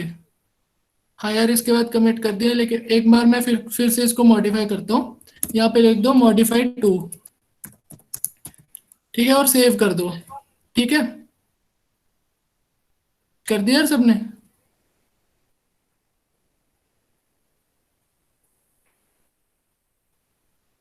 कर दिया यार? हाँ हाँ करता है। Yes sir. ठीक है, तो अब गिट स्टेटस चलाओ, तुम्हें पता है रिजल्ट क्या आएगा, है ना? मॉडिफाइड है ये फाइल 2, बट अब मैंने कहा यार ये मैंने गलती से मॉडिफाई कर दी थी, मेरे को ना वापस जो था ना मेरी जो प्रीवियस स्टेट थी, मेरे को उधर जाना है।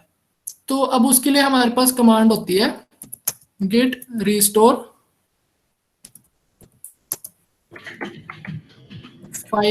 फाइल 2 थी ना, मतलब तुम्हारी जो भी फाइल है उस फाइल का नाम लिखना है। ठीक है, मेरी फाइल 2.txt थी, तो अभी मैं लिखूंगा फाइल 2.txt। तो अब तुम अपनी वो फाइल खोलो, यहाँ पे मेरे को दिखा रहा है कि चेंजेस हो हैं डिस्क में, तो मैं रीलोड करूंगा, तो जो मेरी प्रीवियस कमिट में मैंने डाला था ना इस फाइल को, उसके साथ ये इस चीज को मैच करा देगा। तो ये इस चीज का, तो ये काफी ज्यादा एक बेनिफिट हो गया गिट का। अब तुम्हें समझ आ रहा है ना कि किस तरीके से वर्जन को कंट्रोल कर रहा है। सपोज करो ये मेरे पास दिस इज फाइल 2 और मॉडिफाइड फाइल, कुछ ऐसा कोड सा मान लो, ये मेरा वर्जन 1 था, और फिर उसके बाद मैंने जो मॉडिफाइड 2 लिखा था वो कुछ मैंने गलत लिख दिया था। मैं चाहता हूँ वापस वो पिछली स्टेट पर आ जाए, तो वो हम लोग इस कमांड के थ्रू उस पर वापस आ गए थे। सर जैसे आपके पास वो ऑप्शन आई थी, मतलब मेरे पास वो ऑप्शन नहीं है, लेकिन नोटपैड क्लोज करके दोबारा ओपन करने पर मतलब वो वैसे ही आ गया जो पहले करेगी। वही ना, मतलब चेंज होके आ गया ना, मतलब चेंज होके आ गया, बट जैसे आपके पास ऑप्शन आई थी भी रीलोड वाली, वो नहीं आई। हाँ यार, वो तो ऑपरेटिंग सिस्टम पर है ना, वो तो ऑपरेटिंग सिस्टम पर है, वो तो मतलब ठीक है, तुम्हारी फाइल चेंज होगी, सही है यार। मतलब जो प्रीवियस स्टेट, बताता हूँ यार, अभी मैं एक बार सारे कमांड लिख ले यार, फिर कईयों का मिस हो जाता है। ये गेट रिस्टोर वाली कमांड चला लो यार सारे। सर इसके बाद कमिट करने की जरूरत फिर से पड़ेगी? बट अभी भी मॉडिफाई जो मैंने लिखा था मॉडिफाई वो डिलीट नहीं हुआ है। अच्छा, वो मॉडिफाई टू अभी भी आ रहा है तेरा? फाइल रीस्टार्ट कर लेना अगर विंडोज में हो। तो मेरा आ गया, ठीक आ गया सर। फाइल रीस्टार्ट करके उसको कट करके दोबारा ओपन करने में रीस्टार्ट करके भी नहीं हो रहा, रीस्टार्ट करके भी हटा नहीं हुआ इसका। तो मेरा आ गया सर, मेरे इससे भी नहीं हटा सर। यार जिसका आ गया बढ़िया यार, फिर मतलब जिसका नहीं आ रहा है या तो मॉडरेटर चैट पे देख लो, नहीं तो वो जो लिंक था उसमें पूछ लेना यार फिर। सर ये जो अमित प्रीत सर ने जब सर कमेंट लिखा सर, इसका मतलब समझ नहीं आया क्या कहना चाह रहे हैं सर। कहाँ पे?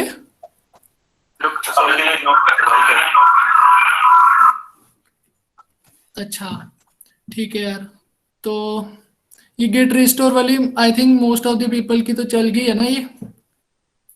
और ये मतलब जो हमारी फाइल थी वो दिस इज फाइल टू और मॉडिफाइड फाइल ऐसे ही आ रहा होगा मतलब सबका, है ना? Yes sir. तो यार अब इसका मतलब बता रहा हूँ। देखो जब हमने दिस इज फाइल टू और मॉडिफाइड फाइल थी, इसको हम लोगों ने स्टेजिंग एरिया में डाली थी और कमिट में भी डाली थी, है ना? डाली थी ना। तो फिर हम लोगों ने जब रिस्टोर करा ना, उसका पता क्या मतलब था कि जो मैंने जब फाइल को मॉडिफाई टू करी थी वो मैंने गलत कर दिया। मेरी जो प्रीवियस कमिट थी, प्रीवियस कमिट में हमारे पास यही फाइल थी, फाइल में यही लिखा हुआ था, है ना? अगर तुम्हें याद हो तो वो हमारी उस फाइल को प्रीवियस कमिट के साथ मैच करा देता है। यानी कि प्रीवियस कमिट में जो था ना हमारे पास फाइल में कंटेंट, वही लिखा होगा। तो ये आ गया यार सबको मतलब समझ सर इसके में? बाद हमें फिर से कमिट करने की जरूरत नहीं है, राइट? इसके बाद अगर तुम मतलब वही है, मतलब ये प्रीवियस कमिटी है, तो अगर तुम दोबारा कमिट कर भी दोगे तो कुछ चेंज तो होगा नहीं, क्योंकि तुम्हारी प्रीवियस कमिट भी तो यही थी ना। या अगर तुम्हारे पास कोई और फाइल में तुमने चेंजेस करे हैं, उस फाइल को तुम लोग स्टेजिंग एरिया में डाल के कर दो commit, but as of now कुछ चेंज हुआ नहीं होगा। इसलिए तुम गेट स्टेटस को भी चलाओगे तो वो यही दिखाएगा, on branch master working tree clean. अरे ब्रांच वाली बात से ना अभी डरना मत, ये अभी बताएगा दक्ष कि क्या होता है। बट अभी एज ऑफ नाउ अगर तुम्हारे यहाँ तक आ रहे तो सही है, सही चल रहा है। कमांड्स तो यार अब धीरे धीरे याद होंगी, बाकी अगर कंसेप्ट समझ में आ गया तो बढ़िया यार। हाँ बोल। सर इसको दोबारा स्टेजिंग एरिया में कैसे डालेंगे? क्या कह रहे हैं? जो ये हमारी राइट किया हमने, हाँ फिर उसके बाद हमने कमिट किया ओवरराइट। हाँ वो पिछले कमिट को ओवरराइट कर देगा, मतलब पिछला कमिट यार वो हमारा एक नया कमिट बन जाएगा ना। तो जो प्रीवियस हमारा कमिट था और ये वाला कमिट सारी की सारी हमारे पास कमिट हिस्ट्री में आ जाएगी, है ना? और अब उसको भी हम लोग रिस्टोर वगैरह करा सकते हैं, बट अभी वो थोड़ा हैवी हो जाएगा आज के मतलब इस वर्कशॉप के लिए। तो अभी जो कंसेप्ट को भी समझ लो कि क्या होता है। कमांड हर एक चीज की है, अब एक दिन में सारी कमांड हम सीख नहीं सकते ना, मतलब वही बात है। तो मतलब एज ऑफ नाउ कंसेप्ट तुम्हें पता होना चाहिए, गिट की एप्लीकेशन पता होनी चाहिए और बेसिक जो गिट की कमांड थी। मेरा तो आज का यही एम था समझाने का तुम्हें। तो समझ आ गया तो एक बार कंफर्मेशन दे दो यार। हाँ जी हाँ जी, इतना तो समझ ठीक है गया। सर।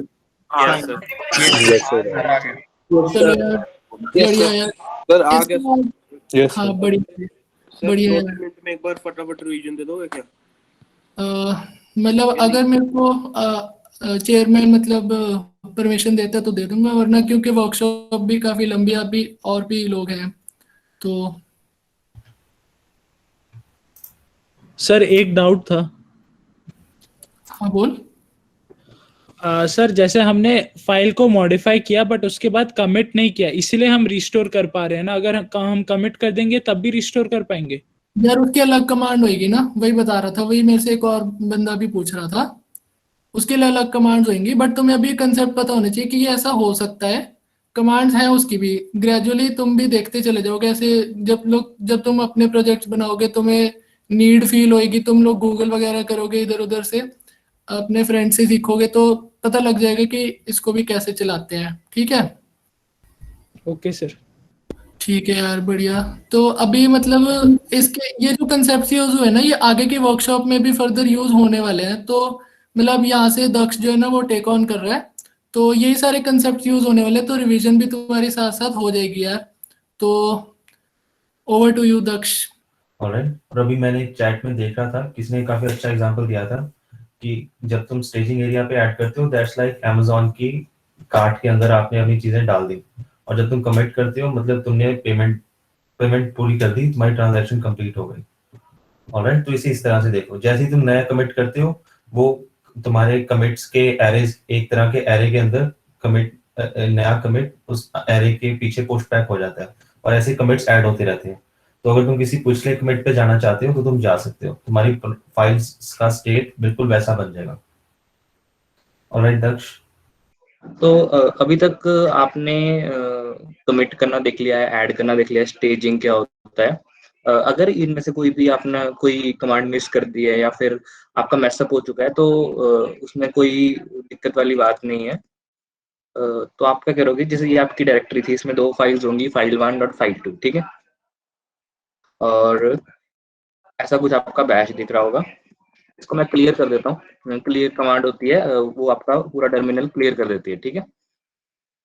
तो जो यहाँ पे डॉट गिट फोल्डर है, ये मैंने हिडन फाइल है, इसको मैंने यहाँ पे टिक किया हुआ है ताकि आपको हिडन फाइल्स दिख जाए। तो बेसिकली होता क्या है कि जो आपकी डॉट गिट होती है वो सारी हिस्ट्री स्टोर करती है, और ये बताती है कि ये वाली जो रिपॉजिटरी है ये गिट के अंडर है, मतलब ये गिट इसको ट्रैक कर सकता है। मतलब हमको उसको स्टेज करना पड़ेगा ऑब्वियसली, लेकिन अभी के लिए गिट को इस वाले फोल्डर को ट्रैक करने का राइट है। तो अगर आपको कोई रिपॉजिटरी को वापस नॉर्मल फोल्डर में चेंज करना है तो आप डॉट गिट वाली फाइल डिलीट कर दोगे तो आपका बिल्कुल वो नॉर्मल फोल्डर की तरह काम करेगा, ठीक है। डॉट गिट बेसिकली सारी हिस्ट्री स्टोर करता है आपके सारे कोड की, और जो भी आप कमिट करते हो ना, तो आपके जो साइज है फोल्डर का वो एक्सपोनेंशियली बढ़ता है। क्यों बढ़ता है? क्योंकि वो सारे चेंजेस दोबारा कॉपी होते रहते हैं और सेव होते रहते हैं। मतलब बेसिकली जैसे आपने अगर आपको गिट नहीं आता था तो आपने भी वही करना था कि भाई अलग अलग फोल्डर में सेव करके, बैकएंड पे भी कुछ इस तरह से हो रहा है, लेकिन वो थोड़ी कंप्रेस्ड फाइल्स होती हैं, लेकिन फिर भी साइज आपका एक्सपोनेंशियली ग्रो हो जाता है। तो अभी के लिए मैं क्या करूंगा, ये सारी फाइल्स को डिलीट कर दूंगा, इसको नॉर्मल फोल्डर बना दूंगा। तो आप भी सारी फाइल्स को डिलीट कर दो, या फिर अगर आपको एक न्यू फोल्डर बनाना है तो न्यू फोल्डर बना लो, कोई दिक्कत नहीं है। अगर डॉट गिट फाइल नहीं आ रही किसी की, तो आप ये कमांड भी रन कर सकते हो, rm मतलब रिमूव -rf डॉट गिट। अगर किसी की डॉट गिट वाली फाइल नहीं आ रही तो या तो वो इसलिए क्योंकि आपने उसको गिट इनिट नहीं किया है, और या फिर इसलिए कि आपको वो हिडन फाइल्स अभी शो नहीं हो रही। तो अगर हिडन फाइल शो नहीं भी हो रही तो rm -rf डॉट गिट कर दो, या फिर अगर कोई भी एरर आ रहा है तो एक न्यू फोल्डर बना लो, कोई दिक्कत नहीं है। सर एक बार फिर से बताना, rm rf से क्या होगा? ओके, rm बेसिकली किसी भी फाइल को रिमूव करता है। तो लेकिन जो डॉट गिट है ना, वो एक डायरेक्टरी है, मतलब वो भी एक फोल्डर है, उसके अंदर और फाइल्स भी होंगी लेकिन वो भी फोल्डर है। तो अगर आपको कोई फोल्डर को डिलीट करना है तो अगर -r भी डालना पड़ता है। मतलब ये बेसिकली लिनक्स की कमांड है, इतना अभी सोचने की जरूरत नहीं है। आप ऑपरेटिंग सिस्टम्स पढ़ोगे बाद में जाके, उसमें आपको समझ आएगा कि -r क्यों डालते हैं। तो basically rm -rf dot Git, ठीक है। तो ये वाली कर दो तो आपका जो फोल्डर है, अब आप देखोगे कि यहाँ पे मास्टर नहीं आ रहा होगा लिखा हुआ, यहाँ पे मास्टर नहीं आ रहा होगा, ठीक है ना, सबका सेम आ रहा है। हाँ जी, मास्टर नहीं आ रहा। हाँ ठीक है, मेन है हमारे में, मेन। सर ये कमांड रन करने के बाद मास्टर हटेगा, क्योंकि अभी तो आ रहा है मैंने। हाँ, ये जैसे डॉट गिट वाली फाइल डिलीट हो जाएगी ना, चाहे आप उसको मैनुअली कर लो या फिर टर्मिनल पे कर लो, तो वो डिलीट अपने आप हट जाएगा मास्टर। मतलब अगर नहीं हट रहा है तो एक बार बैश बंद करके दोबारा चलाओ, वो हट जाएगा।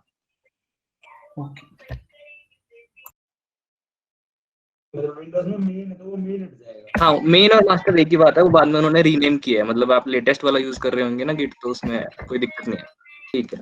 सो आप क्या करोगे, जैसे आपने पहले किया, जस्ट करंट में बताया था कि इनिशियलाइज कर देनी है रिपॉजिटरी, तो इसको गिट इनिट कर दो। तो यहाँ पे क्या आएगा, इनिशियलाइज कर दे, और यहाँ पे डॉट गिट फोल्डर मुझे शो हो रहा है, ठीक है। तो ये वाली कमांड दोबारा रन कर देनी है, और यहाँ पे जाके आप न्यू फाइल बना लो। एक टेक्स्ट फाइल मैं बना रहा हूँ जिसका नाम file1 है, ठीक है। अभी इसके अंदर कुछ नहीं है, ठीक है। तो अब यहाँ पे देखोगे कि यहाँ पे लिखा आ रहा है मास्टर। तो मास्टर का मतलब, कईयों के मेन आ रहा होगा, कोई इशू नहीं है। तो ये मास्टर का मतलब ये है कि आप एक मास्टर ब्रांच में हो, अब ब्रांच क्या होता है, ब्रांच होता है सीरीज ऑफ कमिट, कि आपने एक कमिट किया, 2 कमिट किए, तो वो उस ब्रांच में एड अप होते रहते हैं, ठीक है। लाइक एक एरे होती है, तो एरे का साइज जैसे अगर 10 है, तो अगर वो 11th है तो वो एक्सटेंड हो गया ना एक तरीके से साइज, तो उसी तरीके से वो आपकी जो ब्रांच है एक्सटेंड होती रहती है। तो बाय डिफॉल्ट जो ब्रांच होती है उसका नाम होता है मास्टर। तो अगर आप गिट ब्रांच ये वाली कमांड चलाओगे तो अभी आपके हो सकता है कुछ ना शो हो सकता है सिर्फ मास्टर भी शो हो, ये डिपेंड करता है आप कौन सा बैश का वर्जन यूज कर रहे हो। अगर एक ही ब्रांच है तो हो सकता है अभी मेरे में कुछ नहीं आ रहा, अगर पुराना वर्जन है किसी के पास या फिर आई थिंक लेटेस्ट है तो उसमें वो मास्टर भी लिखा आएगा, ठीक है। तो अब बेसिकली करना क्या है, मैं आपको पीपीटी दिखा देता हूँ। ये आपकी मास्टर ब्रांच थी, ठीक है। हेलो, मेरी वॉइस ठीक आ रही है सबको? Yes sir. Yes sir, yes sir. हाँ यस सर। ठीक है। तो अब आपने एक मास्टर और फाइल मेन बना से ली कोई थी इसमें, ठीक है। सॉरी, मास्टर और मेन में कोई फर्क नहीं है? हाँ कोई फर्क नहीं है, ठीक है। तो अब मास्टर सी, अब आपने एक फाइल बना ली और लेट से आपने कमिट कर दिया C1, तो कमिट कर देते हैं। अभी अगर आप गिट स्टेटस करोगे तो बताएगा एक न्यू फाइल है अनट्रैक्ड फाइल, सो इसको गिट ऐड -a और इसको कमिट कर देना है। तो यहाँ पे आपको कोई मीनिंगफुल मैसेज लिखना होता है, तो लेट से अभी के लिए मैं C1 लिख देता हूँ आपकी एक्सप्लेनेशन के लिए। तो C1 कमिट, क्योंकि यहाँ पे मैंने C1 लिखा है तो समझ आ जाएगा, ठीक है। तो C1 कमिट, ठीक है। तो गिट स्टेटस करोगे तो on branch master nothing to commit, okay, ठीक है। तो हुआ क्या, आपका सब कुछ एक कमिट ठीक हो गया। अब आप क्या करोगे, एक और कमिट कर दोगे। तो लेट्स से फाइल में कुछ चेंजेस कर दिए, फाइल 1 थी, इसके अंदर लिख दिया C2 कि अभी मैं C2 पे हूँ, मैंने इसको सेव कर दिया, ठीक है। तो इसको सेव करने के बाद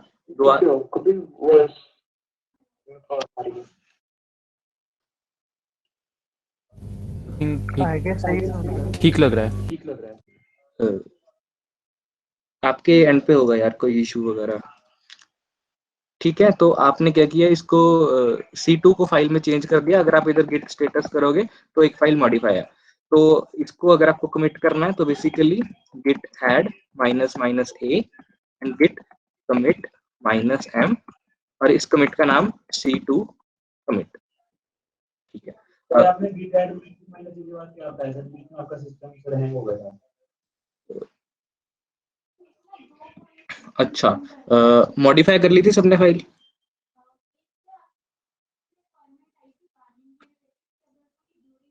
हेलो, नो सर, अभी कर रहे हैं सर। हाँ एक बार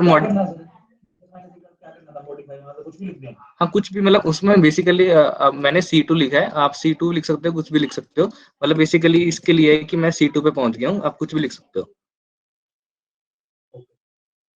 हाँ ठीक है। तो स्टार्टिंग में आपने क्या किया था, एक फाइल बनाई थी फाइल 1, उसको ऐड कर दिया, ठीक है। ऐड कर दिया, देन उसके बाद आपने कमिट कर दिया, ठीक है। कमिट कमिट करने के बाद आपने क्या किया, फाइल को चेंज कर दिया, कुछ भी उसमें चेंजेस कर दिए। फाइल अगर चेंज होगी उसके बाद उसको दोबारा कमिट करने के लिए एक बार फिर से ऐड करना पड़ेगा। ऐड क्या करेगा, बेसिकली स्टेजिंग एरिया में डाल देगा। ऐड करने के बाद दोबारा कमिट कर देना। अभी तक हमने इतना किया है।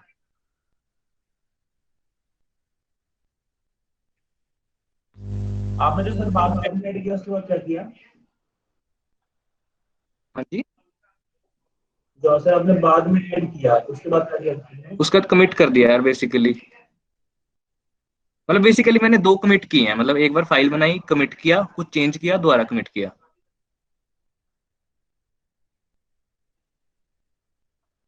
आपने ऐड करने के बाद कुछ ना कुछ फाइल में चेंज लाया फिर कमिट किया? नहीं, पहले चेंज किया, फिर ऐड किया, फिर कमिट किया। ठीक है, चलो फिर आगे मूव करते हैं। अब बेसिकली हुआ क्या, लेट से आप ये कोड कर रहे थे कुछ एंड्रॉइड एप्लीकेशन, और आपने देखा यार जैसे ही मैं सेटिंग्स की स्क्रीन खोलता हूँ ना, ऐप क्रैश हो जाती है। सो बेसिकली अब आपने एक इशू फाइंड किया कि यार जैसे ही सेटिंग्स खोलते हैं आपकी एंड्रॉइड ऐप क्रैश हो जाती है। तो अब ये इशू है और आपको लगता है कि यार अगर मैं इसका इशू को रिजॉल्व करने जाऊंगा ना तो मेरे बाकी सारे फीचर्स पे इफेक्ट आ सकता है, कि हो सकता है मेरा डेटाबेस खराब हो जाए या फिर मेरी जो फ्रंट स्क्रीन है आपकी वो ना ठीक से चले तो मतलब कोई इशू आ सकता है। तो उसके लिए जब भी कोई ऐसा कोई आपको काम करना है जिससे बाकी कोड में अफेक्ट हो सकता है या फिर कोई मेजर काम है, तो उसके लिए आप क्या करते हो, एक सेपरेट ब्रांच बना देते हो। ठीक है, आप मास्टर ब्रांच में काम नहीं करते। मास्टर ब्रांच में काम क्यों नहीं करते? क्योंकि मास्टर ब्रांच को हमेशा नीट एंड क्लीन रखना है, कि जो मास्टर ब्रांच होगी वो किसी जो भी कोई आपका कोड देखेगा सिर्फ मास्टर ब्रांच देखेगा, तो उसके अंदर सब कुछ नीट रखना चाहिए। ठीक है, तो आपने क्या करना है, एक इशू ब्रांच बना देनी है। हो गया था जिसका वो मिसिंग हुआ था, पहुंच गए थे C2 तक?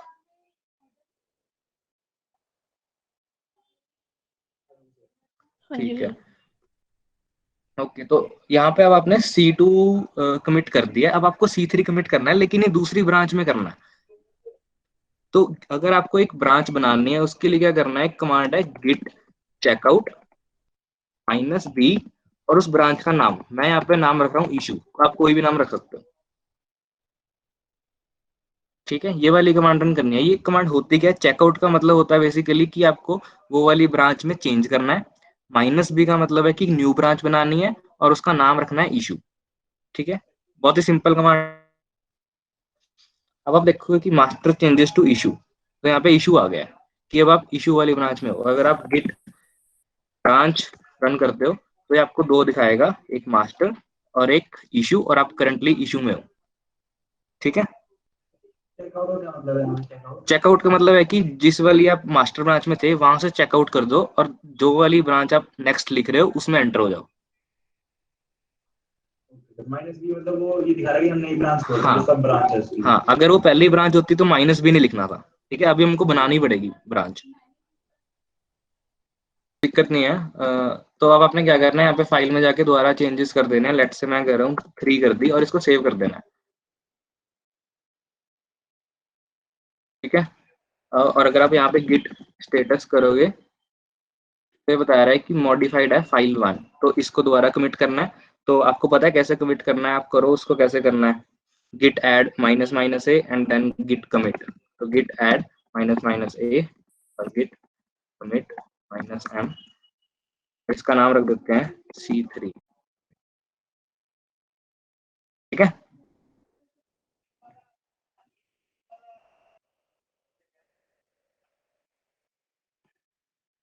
ठीक है, C3 कमिट कर दिया सबने, पहुंच गए सारे C3 तक?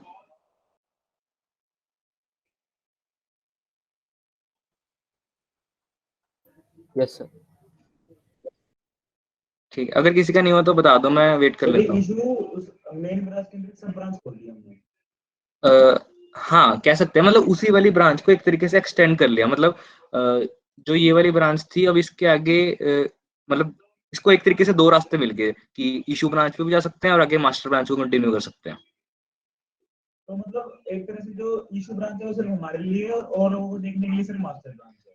अभी ये सब कुछ हमारे लिए है, जब तक हम सर्वर पे नहीं डालेंगे वो हमारे लिए ही है। अगर आप डालोगे तो आप एक एक ब्रांच सेपरेट करके डाल सकते हो कि मुझे सिर्फ मास्टर ब्रांच डालनी है, मुझे सिर्फ इशू ब्रांच डालनी है। सर्वर पे अलग अलग ब्रांचेस डलेंगी। ठीक है, तो C3 कमिट तक सबने कर लिया है। अब आपने देखा कि यार ठीक है मेरा कोड हो गया, ठीक, मेरा इशू रिजॉल्व हो गया और किसी फीचर पे कोई दिक्कत नहीं आई। अब आपको इन दोनों को मर्ज करना है कि यार देखो हो गया कोड, अब इसको मास्टर में डालता हूँ, क्योंकि मास्टर में आपका सारा मेन कोड होगा। तो मास्टर में या फिर मेन में आपको इन दोनों को डाल देना है। ठीक है, अगर किसी का एरर आता है चेकआउट मास्टर करने पे तो वो चेकआउट मेन कर लेना, कोई इशू नहीं आएगा फिर उससे। ठीक है, तो C3 कर लिया। अब आपको चाहिए कि यार ये दोनों फाइल्स मर्ज हो जाए। ठीक है, तो इसके लिए आपको क्या करना है, आपको अपनी मास्टर में जाना है, गिट चेकआउट मास्टर। अब देखो यहाँ पे -b नहीं लिखेंगे क्योंकि वो ब्रांच एक्चुअली पहले एग्जिस्ट करती है, अगर वो नहीं करती तो डालना है। ठीक है, तो ये वाला डाल देंगे और लिखा आ जाएगा मास्टर। इसलिए किया हमने चेकआउट मेन। अब क्या इससे क्या हो गया ये? हाँ, इससे हुआ कि आप मास्टर ब्रांच में दोबारा आए, क्योंकि अब आपको मर्ज करना है ना, और किस में मर्ज करना है, मास्टर में, कि सारा कोड मास्टर में आ जाए। तो जिसमें आपको मर्ज करना है उस वाली ब्रांच में आपको जाना पड़ेगा पहले। ठीक है, तो पहले हम ब्रांच में गए, अब हम मर्ज करेंगे इसके बाद। हाँ, अब हम मर्ज करेंगे, अभी मर्ज नहीं किया, अभी तो सिर्फ ब्रांच में गए हैं। ठीक है, अगर यहाँ पे आप अपनी फाइल, अगर आप फाइल भी देखोगे ना, फाइल भी अभी C2 ही है, मतलब आपने वैसे C3 कर दी थी इसको, लेकिन अगर आप मास्टर में दोबारा चले गए तो मास्टर में अभी तक C2 ही है, ठीक है।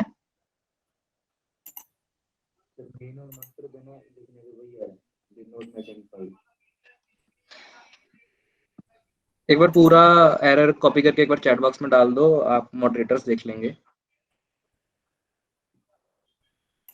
ठीक है। तो बेसिकली अब हुआ क्या, आप मास्टर ब्रांच में चले गए और आपने देखा कि जो आपकी फाइल थी वापस रिवर्ट बैक कर चुकी है C2 पे, ठीक है।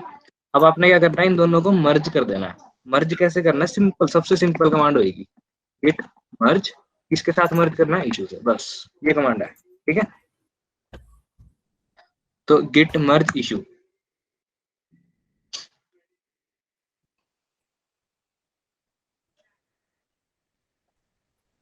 ये डाल दिया सबने।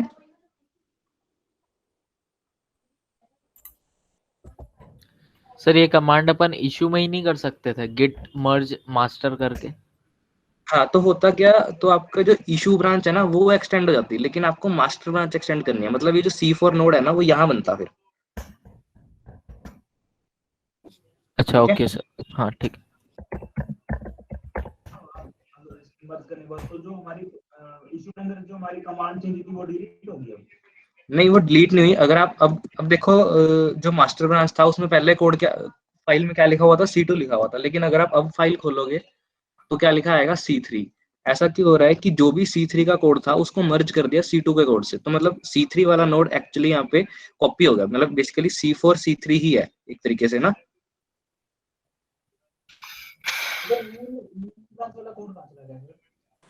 मेन ब्रांच वाला कोड डिलीट कर दिया, तभी आपने चेकआउट किया है। जो हमारी इशू ब्रांच वाला है वो ही मेन कोड बन गया हमारा। हाँ, वही है ना कि हुआ क्या कि उस वाले कोड को आपने चेंज करना था, इशू फाइल थी उसको रिजॉल्व करना था, तो अब आपने इशू रिजॉल्व कर दिया तो इशू वाला कोड डिलीट ही करोगे ना, तभी उसको ऐड करोगे दूसरे कोड पे।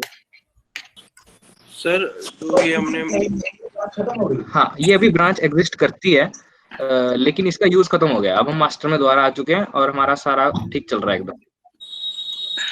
सर तो हमने मास्टर और इशू को मर्ज, तो फिर ये कैसे पता चलेगा कि C2 आएगा या C3 आएगा? वो होएगा क्या कि जोन सी ब्रांच आप मर्ज कर रहे हो ना, मतलब अगर आप मास्टर पे हो और आप इशू को मर्ज कर रहे हो तो इशू वाली फाइल आ जाएगी।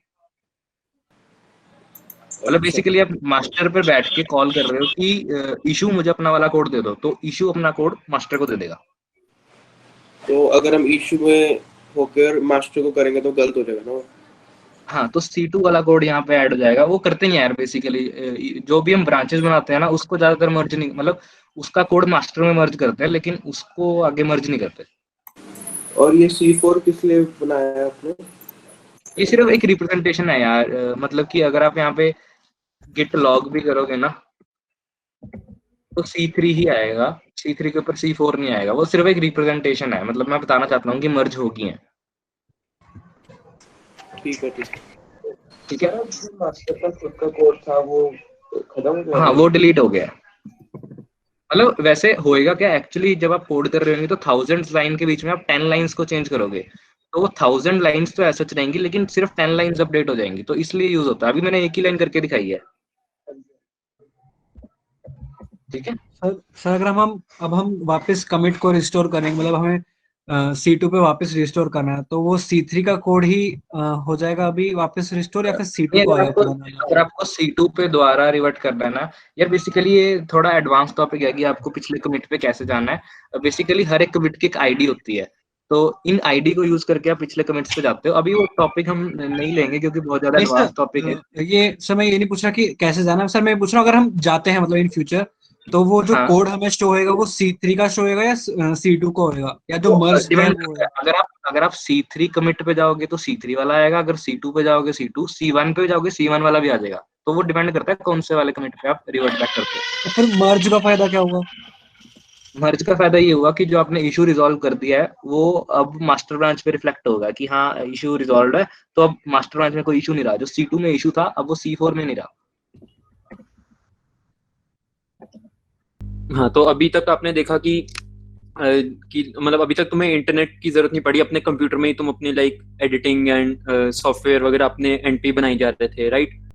तो अब हम गिटहब देखेंगे कि अब तुम्हें जैसे ऑनलाइन अपलोड करना है, जैसे अब मेरे को, दक्ष और जसकरण को एक साथ किसी प्रोजेक्ट पे काम करना है, तो हम कैसे करेंगे वो थोड़ा सा देख लेते हैं।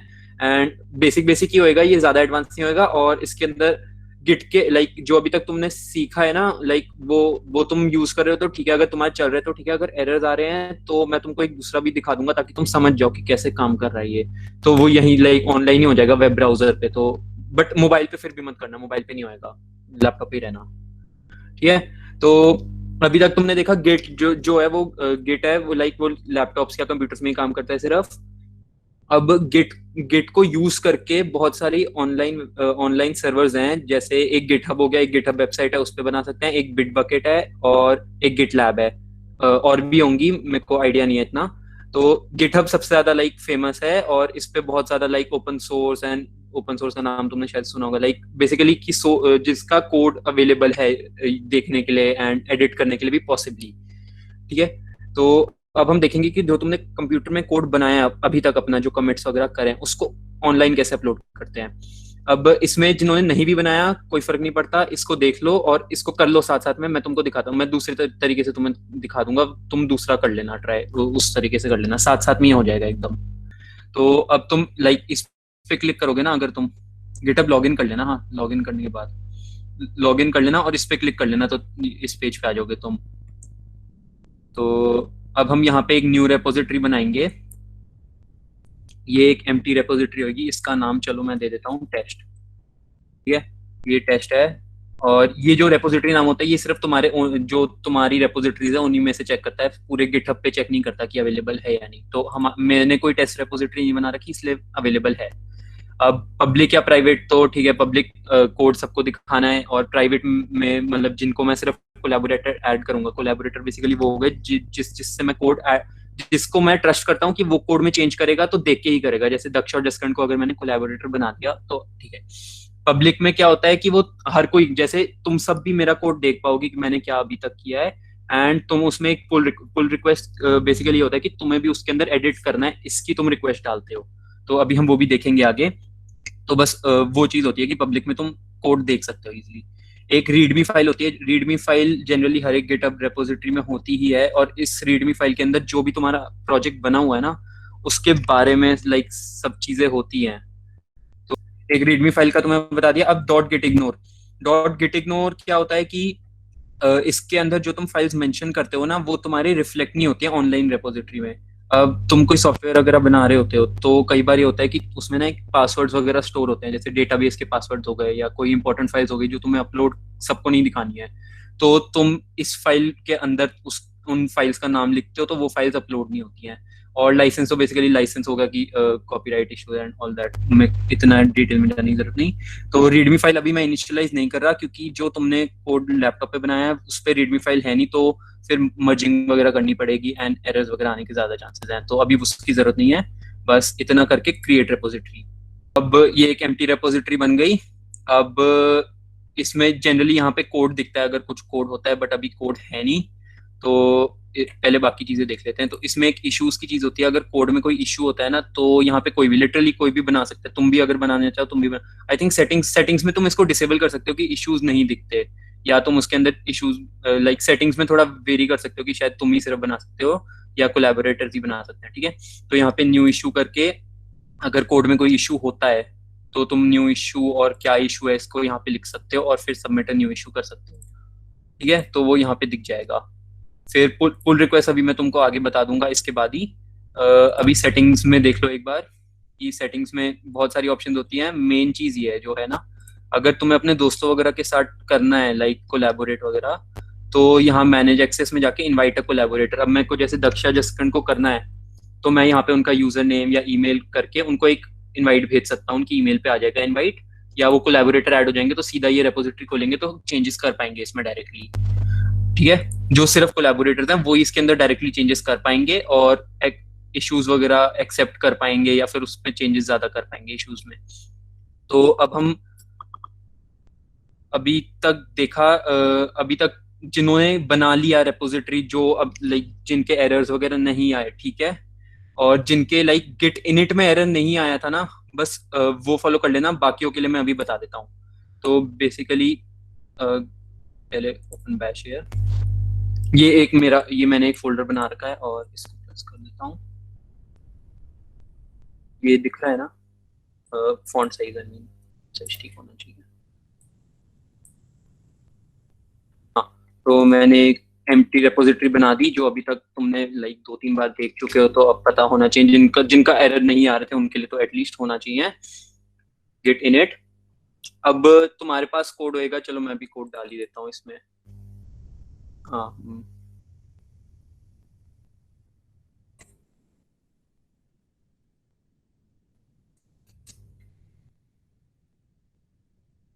चलो ये मैंने डाल दिया थोड़ा सा कोड, और git add -a, मतलब मैंने ये वाली फाइल जो है ये वाली जो फाइल है उसको ऐड कर दिया, और git commit -m initial commit ये भी कर दिया, और git status से मैं चेक कर सकता हूँ।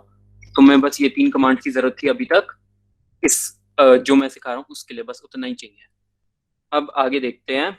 अब चलो यहाँ तक तो सबने कर ही लिया होगा, आदत पड़ी चुकी होगी। अब आगे अगला कमांड है, अगला हमें ये देखना है कि इसको हम ऑनलाइन कैसे जोड़ेंगे। लाइक अपने आप तो किसी भी उस पे नहीं डालेगा ये, तो हमें इस रेपोजिटरी के अंदर डालने के लिए क्या करना है। अब जो इंस्टॉलेशन वीडियो थी उसमें SSH और SHA वाला जिनका नहीं हुआ, अच्छा उनका भी नहीं होएगा, एरर आएगा। तो उनके लिए भी अभी दूसरा मेथड मैं वही बता दूंगा 2 सेकंड बाद। जिनका SSH वगैरह में SHA की जो डाली थी वो सेटिंग्स में जाके अगर उसमें एरर नहीं आया था तो क्या करो, इस SSH पे क्लिक करो, ये कॉपी कर लेना, और यहाँ पे आके ये कमांड लिखो git remote add origin, और यहाँ पे जो भी तुम्हारा लिंक है वो। तो अब ये क्या कर रहा है, जो ये रिमोट रेपोजिटरी का मेरे को बेसिकली एड्रेस ऐड कर रहा हूँ ओरिजिन के नाम से। तो ये जो है ना टेस्ट, जो मैंने टेस्ट बनाई रखी है अपने इस यूजर नेम के अंडर, इसका बस ओरिजिन के नाम से मैं रिमोट रेपोजिटरी का लिंक ऐड कर रहा हूँ, बस इतना ही कर रहा हूँ इस कमांड से। और ये ऐड हो गया, एरर्स नहीं आए पता ही चल रहा है, बट चेक करने के लिए ये है git remote -v। ये देखो ये जो मैंने ऐड कर रहा है वही दिखा है, इसका मतलब ये ऐड हो चुका है। तो सर फैच और पुश क्या? सर ये जो git remote add origin वाला इससे होगा क्या? इससे हम ये लिंक ऐड कर रहे हैं ना कि जो भी हमें फेच या पुश, में बता रहा हूँ फेच या पुश लाइक एडिट्स जो करने हैं वो इस लिंक पे जाके करेगा। तो बस हमने ये ओरिजिन के नाम से ये ऐड कर दिया है लिंक इस अंदर, लाइक .git के अंदर कॉन्फ़िगर हो जाता है अपने आप इस कमांड के थ्रू। तो अब फेच बेसिकली क्या होता है कि ऑनलाइन तुम्हारी फाइल्स पड़ी होंगी, तुम कोई नया प्रोजेक्ट लेते हो या कुछ है, तो फेच से क्या होगा, वो सारी फाइल्स तुम्हारे उसमें कॉपी हो जाती है ब्रांचिंग के साथ। और पुश से तुम अपना कोड अपलोड ऊपर कर सकते हो। तो वही अभी हम देखेंगे गेट पुल ओरिजिन, और अब यहाँ पे मैं ब्रांच लिख रहा हूँ। तुम्हारी जो भी ब्रांच होगी, मैं वैसे मास्टर या मेन जो तुम्हारी है वो लिखना, बाकी मैं ब्रांच लिख रहा हूँ। ये ब्रांच का नाम होता है कि तुम्हें कौन सी ब्रांच पुल करनी है ऑनलाइन रेपोजिटरी से। तो अब मेरी वहां पे मास्टर होगी, बट अभी कुछ है नहीं, अभी तो खाली रेपोजिटरी है, तो पुल तो होएगा नहीं, एरर देगा ये, एम्प्टी रेपोजिटरी या कुछ एरर दे देगा। तो पहले हम पुश करके देखते हैं, पुश ओरिजिन मास्टर, ठीक है। ये जब तुम ये लिख लो तुम और एग्जीक्यूट करना, मैं तब तक दूसरे तरीके से बाकियों को दिखाना है, तो ये मैं करूंगा नहीं एग्जीक्यूट। सर तो ये ब्रांच जो है मास्टर वो आपके थ्रू कंप्यूटर के अंदर वो वाली है ना? हाँ जी, जो कंप्यूटर में ब्रांच है वो वाली है, जिसमें तुमने अभी तक का सब कुछ किया हुआ है, जैसे मर्जिंग के बाद भी जो भी है, अभी जो लेटेस्ट ब्रांच है जिसके अंदर सही वाला कोड है वो वाला है, उस वाले को हम पुश करेंगे इसके थ्रू। पुश बेसिकली क्या है, तुम अपना कोड ऊपर सर्वर में अपलोड कर रहे हो, बस इतना ही है। और ओरिजिन इसलिए कि ओरिजिन मतलब लिंक बेसिकली इस लिंक पे अपलोड करना है, तो ये भी मेंशन करना होता है गेट पुश ओरिजिन मास्टर। तो अभी मैं ये एग्जीक्यूट नहीं कर रहा हूँ, मैं दूसरा तरीका दिखाना है साथ में, तो तुम ये कमांड अपने में लिख लो एंड चैट में डाल दिया गया है, तो चैट से देख लेना, मैं दूसरा तरीका दिखाता हूँ। अब जिसमें कमांड्स की जरूरत नहीं है और जिसका एरर आ रहा था बैश वगैरह में या टर्मिनल में, वो देख लो। सर एक डाउट था, हाँ। जैसे कि जो ऑनलाइन है, आप अपने गिटअप में कोड डाल रखा है अपना पहले से, और यहाँ से आप अपनी मास्टर ब्रांच को पुश करते हो, तो फिर जो मतलब वो दोनों ब्रांचेस फिर मर्ज हो जाती हैं क्या? नहीं नहीं तुम क्या होता है, जैसे अभी तक तुमने कुछ जो दक्ष ने डायग्राम्स बनाए थे वो याद है, C1 C2 C4 वो वाली लाइन याद है जी? तो याद है। उसमें मान लो C2 पे कोड पड़ा हुआ है ऑनलाइन हमारा, और अब हमने C4 वाला कमिट कर दिया, लाइक C4 अपने एंड पे किया है, चेंजेस करके ऐड करके C4 हो गया, हमारा लेटेस्ट लैपटॉप में C4 पड़ा है।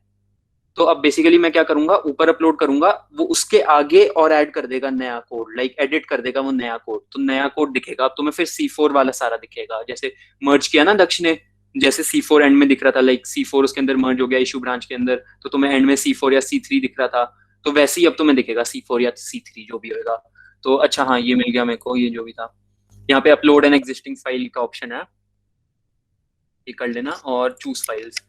तो अगर तुम्हारी फाइल 1 फाइल 2 जितनी भी है वो सिलेक्ट कर लेना, मेरी एक है, मैं उसको ओपन कर लेता हूँ। अब मैंने क्या किया है, पुश कर दिया अपना कोड, बेसिकली ऐसे चूज करके किया है, तुम लोग कमांड प्रॉम्प्ट से भी कर सकते हो, जिसके एरर आ रहा है वो फिर ऐसे कर लो, कोई दिक्कत नहीं है। और उसमें कुछ ऐसा जरूरत भी नहीं SSH की या फिर और कुछ जरूरत, बस फाइल चाहिए हमें। तो चूज रिमोट कमांड से क्या हुआ था? रिमोट से बस रिमोट रेपोजिटरी, ये इसको रिमोट ऑनलाइन सर्वर पे जो है उसको रिमोट रेपोजिटरी कहते हैं, तो रिमोट रेपोजिटरी ऐड करी है हमने बस।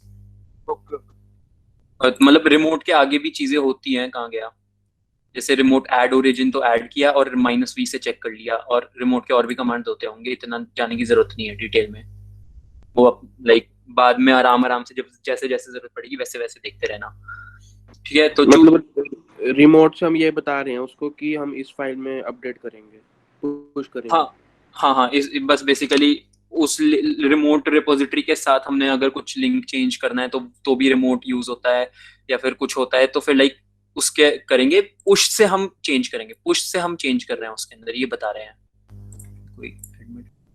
हाँ, तो अब हमने फाइल अपलोड कर दी, बेसिकली मैंने ये मैनुअली पुश कर दिया, समझ लो ऐसा, ठीक है। जिनका कमांड प्रॉम्प्ट से हो गया या वो बैश टर्मिनल जिनका हो गया बढ़िया, वरना मैंने ये पुश करके अब मैं कमेंट चेंजेस कर दूंगा। ये मेरा कमेंट हो गया, मैंने अपनी फाइल्स अपलोड कर दी, इसका मतलब मैंने अपना कोड अपना सारा पुश कर दिया।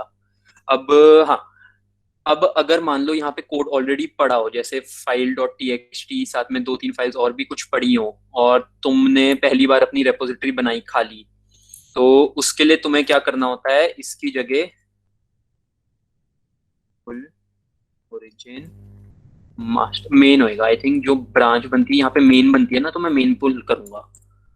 अब हाँ, एक चीज है, ये दक्ष ने अभी बताया था ना 2 ब्रांचेस हैं, लाइक ब्रांचेस बना सकते हैं, ज्यादा भी बना सकते हैं।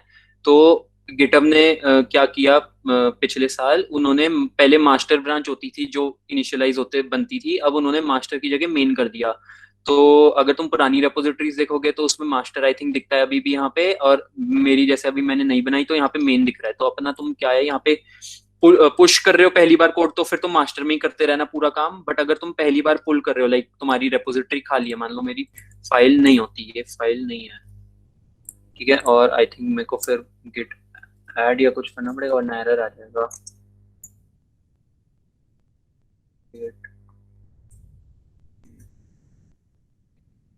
एरर आ जाएगा शायद, हाँ चलो डिलीट हो गई एक फाइल, मैंने डिलीट कर दी, कमेंट कर दिया। हाँ, तो अब मेरी डिलीट हो चुकी है। तो अब बेसिकली क्या है, अब मेरी खाली रेपोजिटरी है, समझ, ये खाली है। अब मेरे को कोड सारा पुल करना है, तो इसके अलग अलग तरीके हैं। एक होता है Git clone, but Git clone सिर्फ तुम पहली बार यूज कर सकते हो, क्योंकि तुम्हारा पूरा का पूरा कोड जो सर्वर पे पड़ा होता है वो पूरा कॉपी हो जाता है। अब तुम बार बार सेम कोड तो कॉपी नहीं करोगे, तो वो एक के बाद एक कॉपीज बनती जाती है, वो मत कर भी करना। गिट पुल कर सकते हो, गिट पुल ओरिजिन से करना है हमें। और अच्छा, मेन ब्रांच है, जब मेरी मेन है, तुम लोग अपना लाइक तुम लोगों ने क्योंकि मास्टर में अपलोड किया होगा तो मास्टर होगी। अगर तुम मेरे जैसे कर रहे हो, क्योंकि इसमें तुम्हें जरूरत नहीं पड़ती है सच कुछ, लाइक बस रिमोट डालना होता है, अगर उससे पे SSH की वगैरह की जरूरत नहीं पड़ती, तो पुल तो तुम कर ही सकते हो। तो पुल मैं कर रहा हूँ, मेन ब्रांच करूंगा मैं, क्योंकि मेन ब्रांच में मेरा यहाँ पे कोड डाला हुआ है। अगर एरर ना दिया तो बढ़िया, ये देखो एरर नहीं दिया इसने, यहाँ पे अपना ब्रांच जो है मेरी कंप्यूटर में वो कर दी, और उसके बाद एंड में रिफ्यूजिंग टू मर्ज अनरिलिस्ट, वो मेरे कंप्यूटर में वो वो पढ़ा था ना अपना, मास्टर ब्रांच पढ़ी थी, मेन मास्टर ब्रांच बनती है, क्योंकि गिट जो है वो मास्टर ब्रांच बनाता है और गिट हमने अपना चेंज कर दिया था अभी पिछले साल, तो वो मेन बनाने लग गया है। तो ये थोड़ा ध्यान रखना। तो तुम ब्रांच वो चेकआउट कमांड बताया था ना दक्ष ने, चेकआउट वाला, गेट चेकआउट, इससे चेंज कर सकते हो तुम ब्रांच का जो भी नाम होगा, यहाँ पे लिख देना आगे, ठीक है। तो अब सर मेन और मास्टर में उस नाम का फर्क है ना? बस नाम का फर्क है, और इतना है कि पिछले साल मेन आ गया था, पहले तो बस मेन एक सिंगल ब्रांच मेन बनती है, वरना सिंगल ब्रांच मास्टर बनती थी उससे पहले, और कंप्यूटर में हमेशा सिंगल ब्रांच मास्टर बनती है पहले, मेन भी बना सकते हो, ऐसी कोई बात नहीं है, नाम का फर्क है बस, और कुछ नहीं है। तो ठीक है, ऑलरेडी अप टू डेट दिखा रहा है। हाँ वो तुमने वो ऑलरेडी अप टू डेट होगी ना, क्योंकि अगर मैंने फाइल मान लो अपलोड करी मेरे पास ऑलरेडी पड़ी हुई है तो फर्क ही नहीं पड़ता ना, ठीक है। तो अच्छा मेरे में कुछ एरर दे रहा होगा, चलो तुम्हारा चल रहा है ना, क्योंकि मैंने अभी यहाँ अपने आप मैनुअली डिलीट करी थी तो कुछ चेंजेस हो गए होंगे। अब ये तो हो गया ऑनलाइन कैसे अपलोड करते हैं। अब बस एक लास्ट चीज है, आई थिंक 5 मिनट और लगने चाहिए बस, उसके बाद तुम्हारी थोड़ी प्रैक्टिस होगी अगर होगी। एक होती है पुल रिक्वेस्ट चीज, अब मैंने तुमको थोड़ी देर पहले बताया था ना कि पुल रिक्वेस्ट होते हैं कि तुम किसी दूसरे के कोड में कंट्रीब्यूट करना चाहो जिसमें तुम कोलैबोरेटर नहीं हो। तो उत्कर्ष भी हमारा एक मॉडरेटर है, आज होगा चैट में शायद। तो ये उसने थोड़े 2 दिन पहले अपलोड पुल रिक्वेस्ट मांगी थी अपने, मैं पुल रिक्वेस्ट अभी बता दूंगा कैसे मांगते हैं। तो उसने बेसिकली पुल रिक्वेस्ट मांग ली थी और मैं तुम्हारे सामने एक्सेप्ट करना चाहता हूँ, तो मैं दिखाना चाहता हूँ उसने कैसे मांगी। उसने मांगी और ये कोड अपलोड किया उसने primes.py, और उसके साथ में ब्रांच मतलब कि ब्रांच में क्या चेंजेस हुए हैं ये, और ये उसने कमेंट डाल दिया कि ये मैंने चेंजेस करे हैं या कुछ, और ये कोड है, मैं कोड यहाँ से देख भी सकता हूँ कि ये कोड इसने किया है, चेंजेस करे हैं एंड ऑल दैट। रिव्यू करना चाहूँ, एडिट करना चाहूँ, क्योंकि जो कोलैबोरेटर्स होते हैं उनकी कई बार पहले से कुछ फॉर्मेट्स होते हैं ना कोड के सॉफ्टवेयर के, तो बेसिकली वो मैं रिव्यू करके डालूंगा कि ठीक चल रहा है, एक चीज पहले ठीक चलना चाहिए तभी अपलोड करूंगा मैं, रिक्वेस्ट एक्सेप्ट करूंगा। दूसरा ठीक होना चाहिए कोड फॉर्मेट के हिसाब से, ज्यादा गंदा सा नहीं बनना चाहिए, क्लीन कोड होना चाहिए, जैसे कमेंट्स वगैरह अच्छे डले होने चाहिए, वेरिएबल्स अच्छे यूज होने, स्पेसिफाई हो रहा हो कि कोड क्या कर रहा है ये पता होना चाहिए। तो बेसिकली ये उसने डाल रखा है। अब मैं इसको मर्ज कर लूंगा क्योंकि मेरे को ये कोड ठीक लग रहा है, वरना मैं यहाँ पे कमेंट वगैरह दे सकता हूँ, ठीक है। अब मैं कंफर्म मर्ज कर लूंगा, ठीक है। अब कंफर्म मर्ज कर लिया। अब मैं क्या करता हूँ, ये जो है ना इसका लिंक मैं तुमको दे देता हूँ, ये कंफर्म करे। अब तुम देखोगे यहाँ पे एक primes.py पहले भी बन गया, अच्छा मैंने तुमको दिखाया नहीं, बट test.cpp मैंने पहले ही डाल के रखा हुआ था और रीड में था, सिर्फ दो ही फाइल्स थी, primes.py अभी आई है इसमें। अच्छा एक और चीज इश्यूज, अच्छा तुम्हें बता दिया था मैंने, ठीक है ठीक है primes.py। अब मैं तुमको इसका ना कोड देता हूँ, https ये जो है इसको ना तुम एक अलग टैब में या उस टैब में खोलना, फर्क नहीं पड़ता, खोल लेना, इसको खोल लेना और गिटहब लॉग्ड इन रखना, ठीक है। इसको खोल लो, फिर बताता हूँ आगे।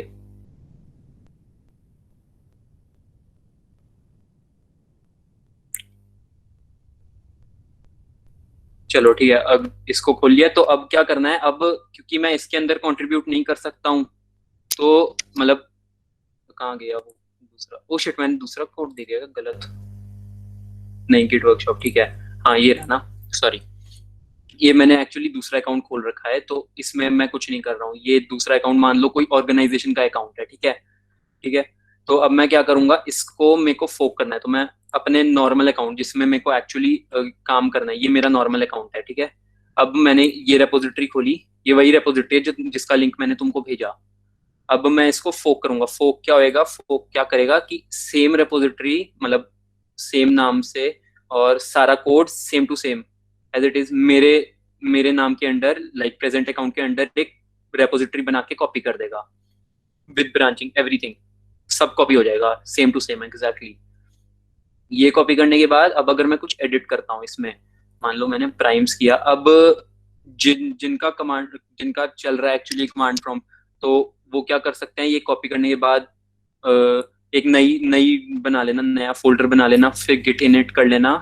एंड टाइम का मैं तो अपने आप ही कर लोगे, अभी इसके बाद डाउट्स वगैरह में अगर नहीं हुआ तो थोड़ी देर बैठ के फिर पूछ लेना, वरना मैं बता देता हूँ। गिट इनिट कर लेना, एक वो बनाई, फिर रिमोट रिमोट ऐड करनी है, रिमोट का कमांड ये ऐड ओरिजिन में फिर ये वाला तुम डाल देना ना, अपनी एंड अपने अकाउंट के उस रेपोजिटरी का डालना, यहाँ पे चेक कर लेना और फिर जो भी एडिट्स होंगे एडिट्स कर लेना, ठीक है।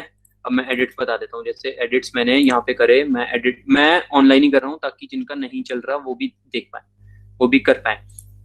तो मैं एडिट मान लो कर लिया, मान ले मैंने यहाँ पे कुछ चलो यही एरर, बस इतना ही एडिट करना है मेरे को इतना ही एडिट करना था, मैंने एडिट किया और कमिट कर लिया। तुम लोग एडिट करना, फिर सेव करना, ऐड करना, फिर कमिट करना, मतलब जैसे जसकर्ण और दक्ष ने बताया था ना, सारे वैसे स्टेप्स देखते जाना, और कोई एरर्स या फिर और कुछ करना हो तो मैं उसके अंदर ऐड वैड, तो वो भी तुम अपने एंड पे आराम से कर सकते हो। तो ये मैंने कमिट कर लिया। अब मेरा कोड जो दूसरे अकाउंट जो मेन ऑर्गेनाइजेशन है, ऑर्गेनाइजेशन से अलग है मेरा कोड, तो अब मैं क्या कर सकता हूँ, मैं पुल रिक्वेस्ट मार सकता हूँ क्योंकि मेरा कोड अलग है। तो यहाँ से मतलब पुल रिक्वेस्ट में आओगे क्योंकि ये तुम्हारा अकाउंट है, तो यहाँ से ऐसे पुल रिक्वेस्ट मारती है। तो ठीक है, फोक्ड ऑलरेडी रेपोजिटरी है तुम्हारे पास पुल रिक्वेस्ट मारने के लिए, क्योंकि मैंने ये चेंज कर रखा है, ये अभी हैशटैग एरर डाला था, कमेंट डाल दिया बेसिकली मैंने पाइथन फाइल में। तो मैंने ये कुछ कोड में कुछ भी चेंजेस करे, तुम मल्टीपल फाइल्स भी चेंज कर सकते हो इजीली, कोई दिक्कत नहीं है। ये हमने कर लिया। फिर क्रिएट, मतलब मेरे को पता है ये फाइल्स चेंज करी है और ये वाली ब्रांच में चेंज करी है। अच्छा, मैंने मेन वहां पे, क्योंकि उस वाली रेपोजिटरी में मेन थी, तो मैंने भी मेन में चेंजेस करे। मेन को ही पुल करूंगा, मेन को ही पुश करूंगा, ये ध्यान रखना। मेन है डिफॉल्ट ब्रांच, अब मास्टर सिर्फ कंप्यूटर में जब तुम बनाते हो वो अलग है, अब हट गई वो। अब यहाँ पे क्योंकि मेन है तो मैं मेन में ही काम कर रहा हूँ, ठीक है। क्रिएट पुल रिक्वेस्ट, अब मैं यहाँ पे कुछ करूंगा, अपडेटेड, मैंने अपडेट किया ना, primes.py मैंने अपडेट किया, कमेंट डाल दूंगा, मैंने हैशटैग एरर कुछ ऐड किया, ये तो फिर बस error added, whatever, error added या एरर हटाया, लाइक एरर हटाया, ठीक है, एडेड नहीं। तो बस क्रिएट, मैंने कोड चेक कर लिया कि हाँ मेरे को इतना ही पुल रिक्वेस्ट डालनी है कि ताकि मैं कंट्रीब्यूट कर सकूं। मैंने ये चेंज कर दिया, मैंने कुछ ठीक कर दिया या फीचर ऐड कर दिया, अब मैं उसको पुल रिक्वेस्ट डालूंगा। अब ये देखेगा, ये गिटअप देख लेता है कि तुम मर्ज इजीली कर सकते हो, यानी मर्ज कॉन्फ्लिक्ट्स तो नहीं है, जो दक्ष ने, मतलब अभी हमें टाइम कंस्ट्रेंट की वजह से स्किप करना पड़ा, बट तुम बाद में पढ़ सकते हो मर्ज कॉन्फ्लिक्ट्स क्या होते हैं, कैसे रिजॉल्व करते हैं, क्योंकि वो आते हैं करते ना, तो प्रैक्टिस करोगे उससे हो जाएगा, ठीक, प्रैक्टिस से हो जाएगा। तो ये मैंने पुल रिक्वेस्ट डाल दी। अब अगर मैं ऑर्गेनाइजेशन में जाके देखूंगा तो आई थिंक ये देखो एक पुल रिक्वेस्ट, अच्छा ये किसी और ने भी डाल दिया है, वरना ये वाली मैंने डाली है, ये किसी और ने डाली है, मेरे साथ साथ जो भी कर रहा था, बढ़िया। तो ये मैंने डाली है पुल रिक्वेस्ट, मैं इसको जाके देख सकता हूँ और मर्ज अगर करना चाहूँ कर सकता हूँ।